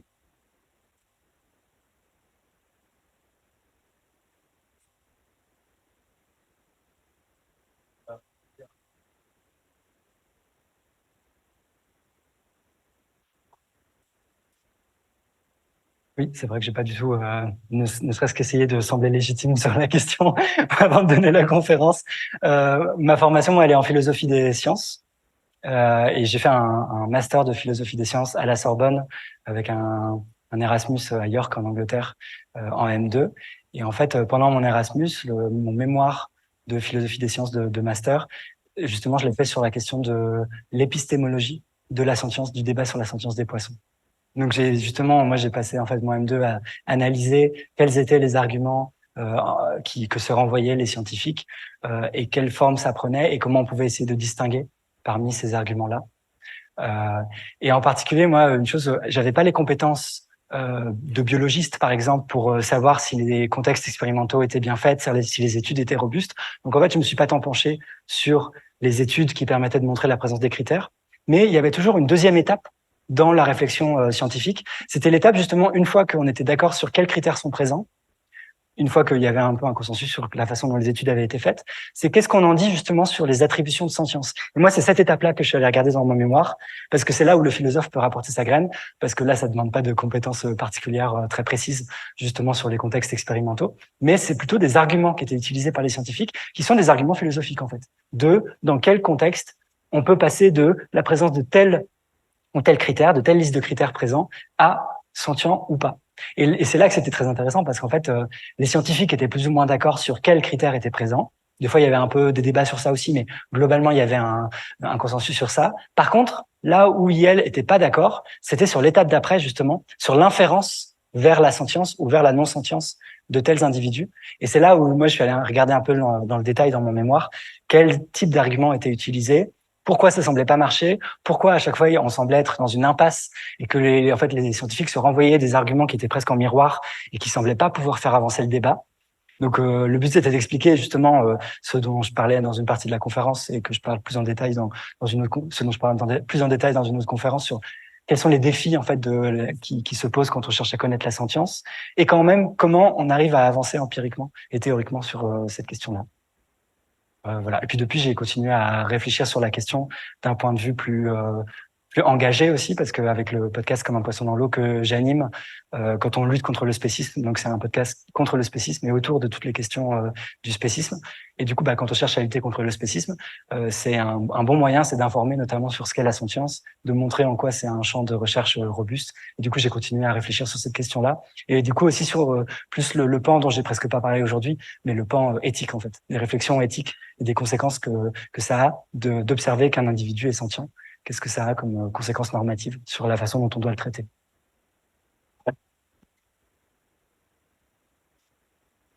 Peut-être, ça dépend si c'est pas un rebond. Ok, alors.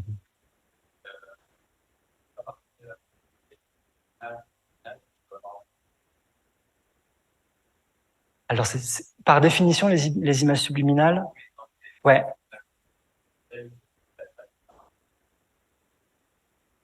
Ah, bonne question. Dans les contextes expérimentaux. Je sais pas s'il y a une modification de l'effet. Je pense qu'elle marche quand même, mais je sais pas. Moi, j'ai mémoire dans certains articles que j'ai lus que quand même, c'était assez explicite quand on arrivait dans le contexte expérimental qu'on allait nous projeter une image qu'on n'allait pas voir. Donc, il n'y avait pas besoin qu'on sache même pas qu'on nous en projetait pour que ça ait un effet.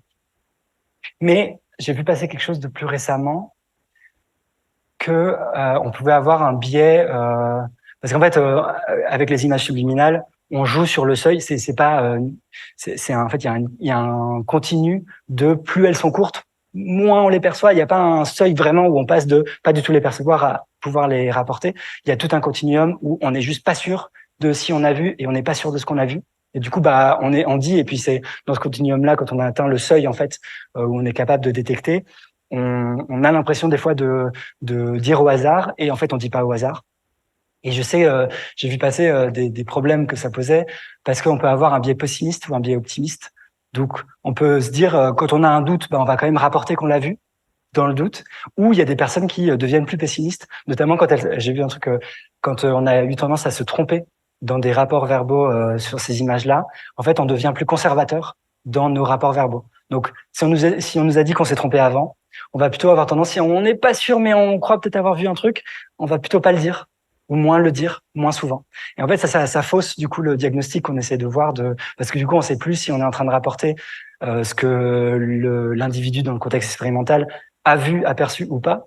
Mais il y a un facteur confondant qui est qu'il ose le rapporter. Enfin, c'est pas conscient, hein, forcément. C'est plus est-ce qu'il va avoir tendance à le rapporter ou pas et avoir ce biais conservateur plus ou moins fort. C'est vrai, ça donne quelques idées sur c'est aussi une question qui fait l'objet des études même, en fait, et des réflexions méthodologiques sur la conception même des tests expérimentaux en psychologie expérimentale.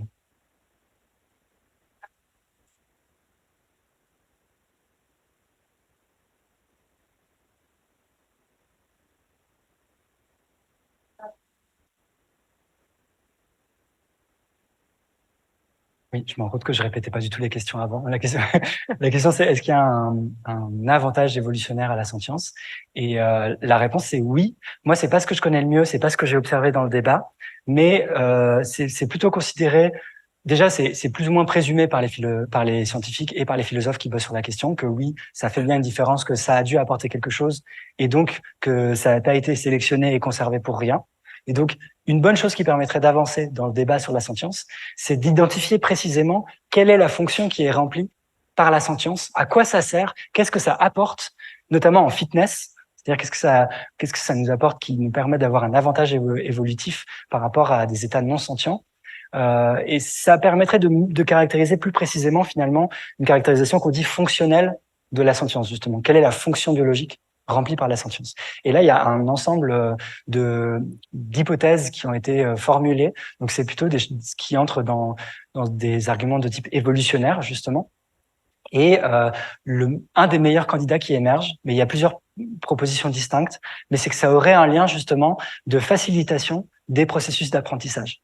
Donc, l'idée qui relève de la cognition, donc. Mais l'idée, c'est que la sentience apporterait un petit plus de facilitation d'apprentissage dans un ensemble de contextes, et que c'est pour ça que c'est à ça que ça servirait comme fonction, peut-être dans le cerveau, et c'est pour ça que ça aurait été conservé, sélectionné. Mais c'est le fruit d'études très récentes. Il y a des livres qui datent vraiment des années 2010, voire 2020, là, les quelques dernières années. Donc, c'est en cours de recherche, et ça vient enrichir finalement les réflexions qui sont plus, disons, bottom-up, qui sont un peu... Jonathan Birch, dont je vous parlais, il a un peu distingué deux types de façons d'avancer dans le débat de la sentience. Des façons chargées en théorie, donc qui sont justement, on essaie d'arriver à une théorie ou à une caractérisation plus précise de ce qu'est la sentience. Donc là, les caractérisations fonctionnelles d'un point de vue évolutionnaire, ça entrerait aussi dans ce champ-là. Il parle de theory heavy, donc lourd en théorie. Et les choses dont moi je vous ai parlé, avec notamment les listes de marqueurs, c'est plutôt des choses qui sont un peu plus agnostiques d'un point de vue théorique, qui cherchent pas à dire précisément, à développer une théorie de la sentience, à dire c'est telle fonction, ou ça sert à ça, ou ça fonctionne comme ça dans le cerveau, et c'est tel agencement fonctionnel qui fait que là, il y a sentience, mais qui passe par une méthode un peu plus indirecte, plus pragmatique, et qui permet d'avancer un peu plus... c'est un peu plus les mains dans le cambouis, en fait, en mode on va regarder quels sont les marqueurs, on essaie de rester cohérent dans nos attributions de sentience, et puis on avance. Mais en fait, c'est pas soit l'un soit l'autre. Il y a différentes façons parallèles d'avancer sur les recherches de la sentience, et du coup c'est passionnant. Et je pense que c'est un très bon candidat pour faire des vraies avancées significatives, de réfléchir d'un point de vue évolutionnaire.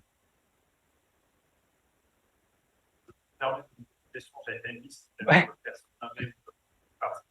Mais moi, il y en a une qui me titille beaucoup par rapport à tes points de critique que tu as mentionnés, au regard du fait que, étant donné la répartition que tu proposais de la sentence en distribution de la sentence, aspect qualitatif de la sentence et aspect quantitatif de la sentence, est-ce que, relativement au point 10 que tu disais de finalement le fait d'être sujet moral en tant qu'individu sentient, est-ce que entrer en matière sur la qualité de l'expérience sentiente et sur sa quantité d'expérience sentiente n'est pas une monstrueuse porte ouverte au retour du suprémacisme humain, non plus justifié par l'appartenance à l'espèce humaine en tant que je suis humain, donc j'ai des droits supplémentaires, mais je suis humain et donc mes expériences qualitatives et quantitatives étant plus élevées, et on retourne à la justification de c'est pas parce que je suis humain que je peux manger le corps des autres, mais c'est parce que mon expérience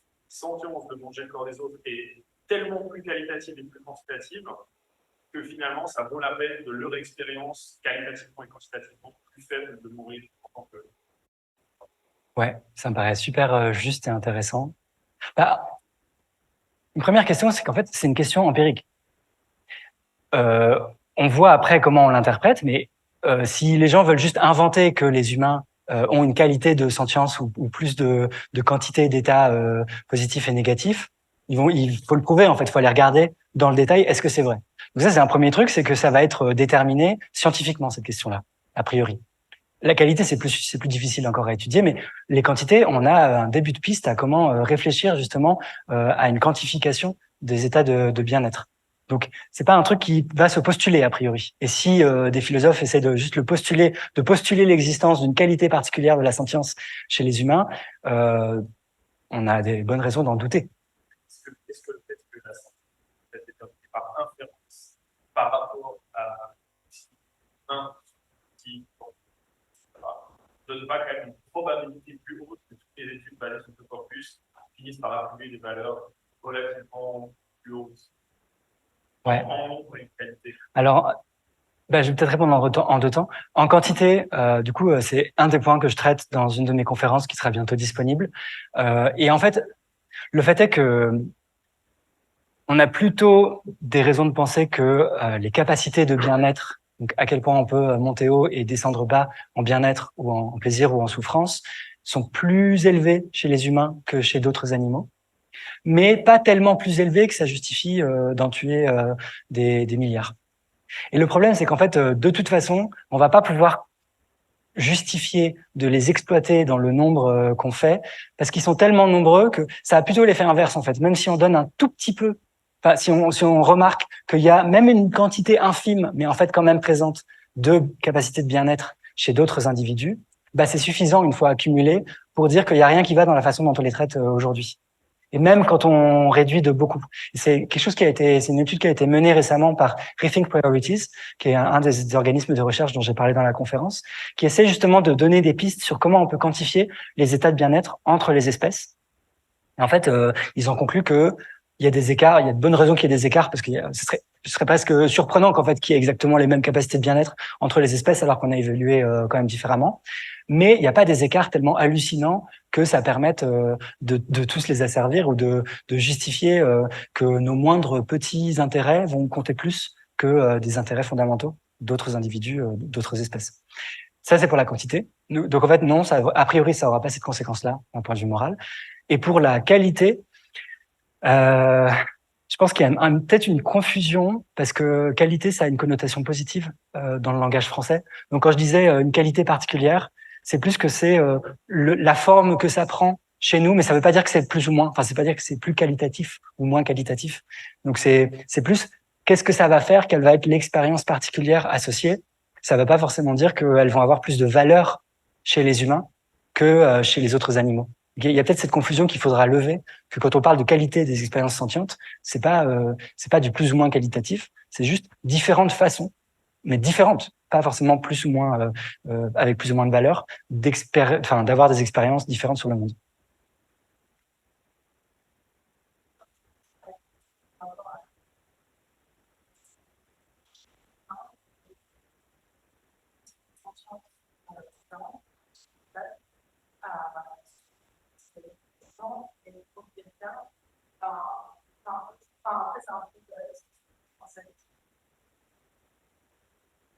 J'ai l'impression que il faudrait appliquer de la même façon vers cette quantité, conséquent-là.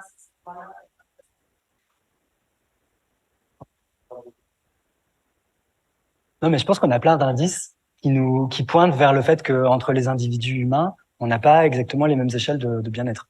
Et il y a même de bonnes raisons de penser qu'il y a peut-être des individus qui ont des capacités de mal-être beaucoup plus fortes que d'autres à la naissance. Donc oui, c'est complètement possible et c'est même presque plausible que, y compris entre humains, on n'ait pas les mêmes capacités de bien-être. Il y a peut-être deux choses à distinguer. Les capacités de bien-être, c'est à quel point dans la vie on va pouvoir monter haut à un moment T en plaisir ou descendre en souffrance.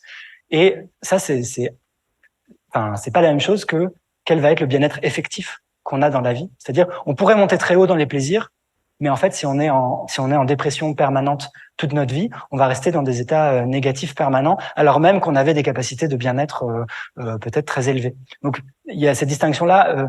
Nos capacités de bien-être nous disent pas quel va être le bien-être effectif dans notre vie. Ça nous dit à quel point on va pouvoir en avoir beaucoup ou beaucoup de souffrance ou beaucoup de plaisir, mais ça nous dit le max en fait. Ça nous dit pas quel va être le bien-être effectif. Et ça, de fait, on est sûr.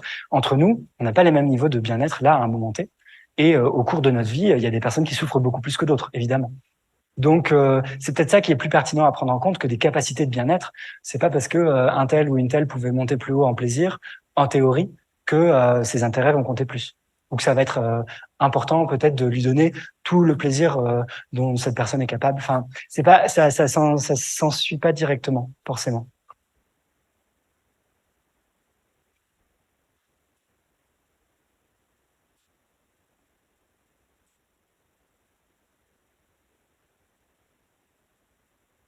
Oui.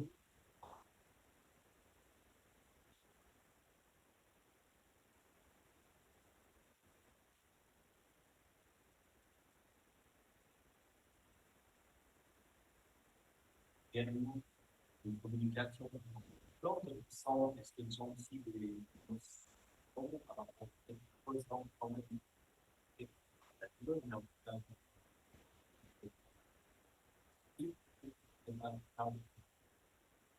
Ouais, concernant les plantes, alors j'en parle assez peu parce que déjà c'est pas pris au sérieux, mais aussi parce que je connais pas bien la littérature. Mais je sais qu'il y a quand même des scientifiques qui ont essayé et qui essayent ces dernières années de défendre la présence, par exemple, d'une nociception chez les plantes. Il me semble que ça inviterait à minima à revoir complètement notre définition de la nociception, parce que la façon dont elle est définie par l'agence internationale qui qui fait des recherches sur la douleur, la façon dont la nociception est définie, c'est relativement à un système nerveux. C'est défini comme l'encodage neural, donc dans des neurones, donc en fait dans un système nerveux, d'une information potentiellement nocive. Donc, avec cette définition-là, on peut même pas dire que les plantes auraient de la nociception parce que les plantes n'ont pas de système nerveux. C'est ça en général qui fait la distinction très forte. Et l'autre truc, c'est que donc en fait les plantes elles sont sensibles, mais a priori pas sentientes, et sensibles, mais pas au sens de la nociception, mais sensibles au sens de. Par contre, il y a des choses qui ont été prouvées vis-à-vis des plantes de capacité d'apprentissage, mais qui passe pas forcément par quelque chose qu'on appellerait de la nociception. Mais peut-être que ça invitera à repenser nos catégories ou à redéfinir la nociception différemment à mesure qu'on découvre des nouvelles choses chez les plantes. C'est pas impossible que ça évolue. Et effectivement, on continue d'en découvrir et d'être étonné. Et concernant ce qu'on parle, par exemple, sur la communication des plantes, je sais pas si le terme communication est le plus approprié, au sens de, il n'y a pas de langage et surtout, en fait, il n'y a pas d'états mentaux associés. C'est ça qui ferait la différence entre, quand on parle de communication des plantes, en fait, c'est des signaux chimiques qui sont échangés, captés et où il y a des réactions vis-à-vis de ces signaux chimiques. Mais c'est peut-être anthropomorphiste de notre part de se dire que cette façon-là qu'ont de réagir ou ce qu'on observe du comportement, ou si on peut même parler de comportement des plantes, est analogue à ce que nous on a, qui est la communication. C'est pas du tout sûr, ou alors c'est dans un sens métaphorique, de même qu'on dit que nos portables communiquent. C'est dans un sens très différent. Mais en tout cas, ce qui est sûr, c'est qu'il n'y a pas d'états mentaux associés dans la communication des plantes, parce qu'il n'y a pas de cerveau et il n'y a pas d'états mentaux du tout. Donc, mais la question de la sentience, de toute façon, intrinsèquement, la question de la sentience, c'est une question qui reste ouverte, justement, parce que c'est quelque chose d'intrinsèquement en première personne, et où on peut toujours arguer que des conditions extrêmement différentes pourraient peut-être aussi réaliser cette condition, cette fonction de sentience. La question, c'est est-ce qu'on a des bonnes raisons de le penser, comment on le justifie, et est-ce qu'on va pas juste inventer quelque chose? C'est pour ça que pour l'instant, par rapport à la réflexion scientifique, au consensus actuel, on n'a pas de bonnes raisons de penser que les plantes seraient sentientes. Mais je suis d'accord que c'est quelque chose c'est des recherches qui sont en évolution. Et je suis assez prudent parce que je suis pas allé lire la littérature sur le sujet, donc je connais pas très bien. Je sais que l'avant-dernier numéro de la revue Animal Science est entièrement dédié à cette question de la question de la sentience des plantes. Donc c'est peut-être là qu'on trouve les réflexions et les arguments les plus intéressants pour et contre.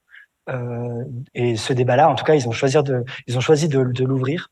Donc moi, j'ai pas lu ça encore, mais je renverrai vers ça, je pense, si les gens veulent creuser cette question-là.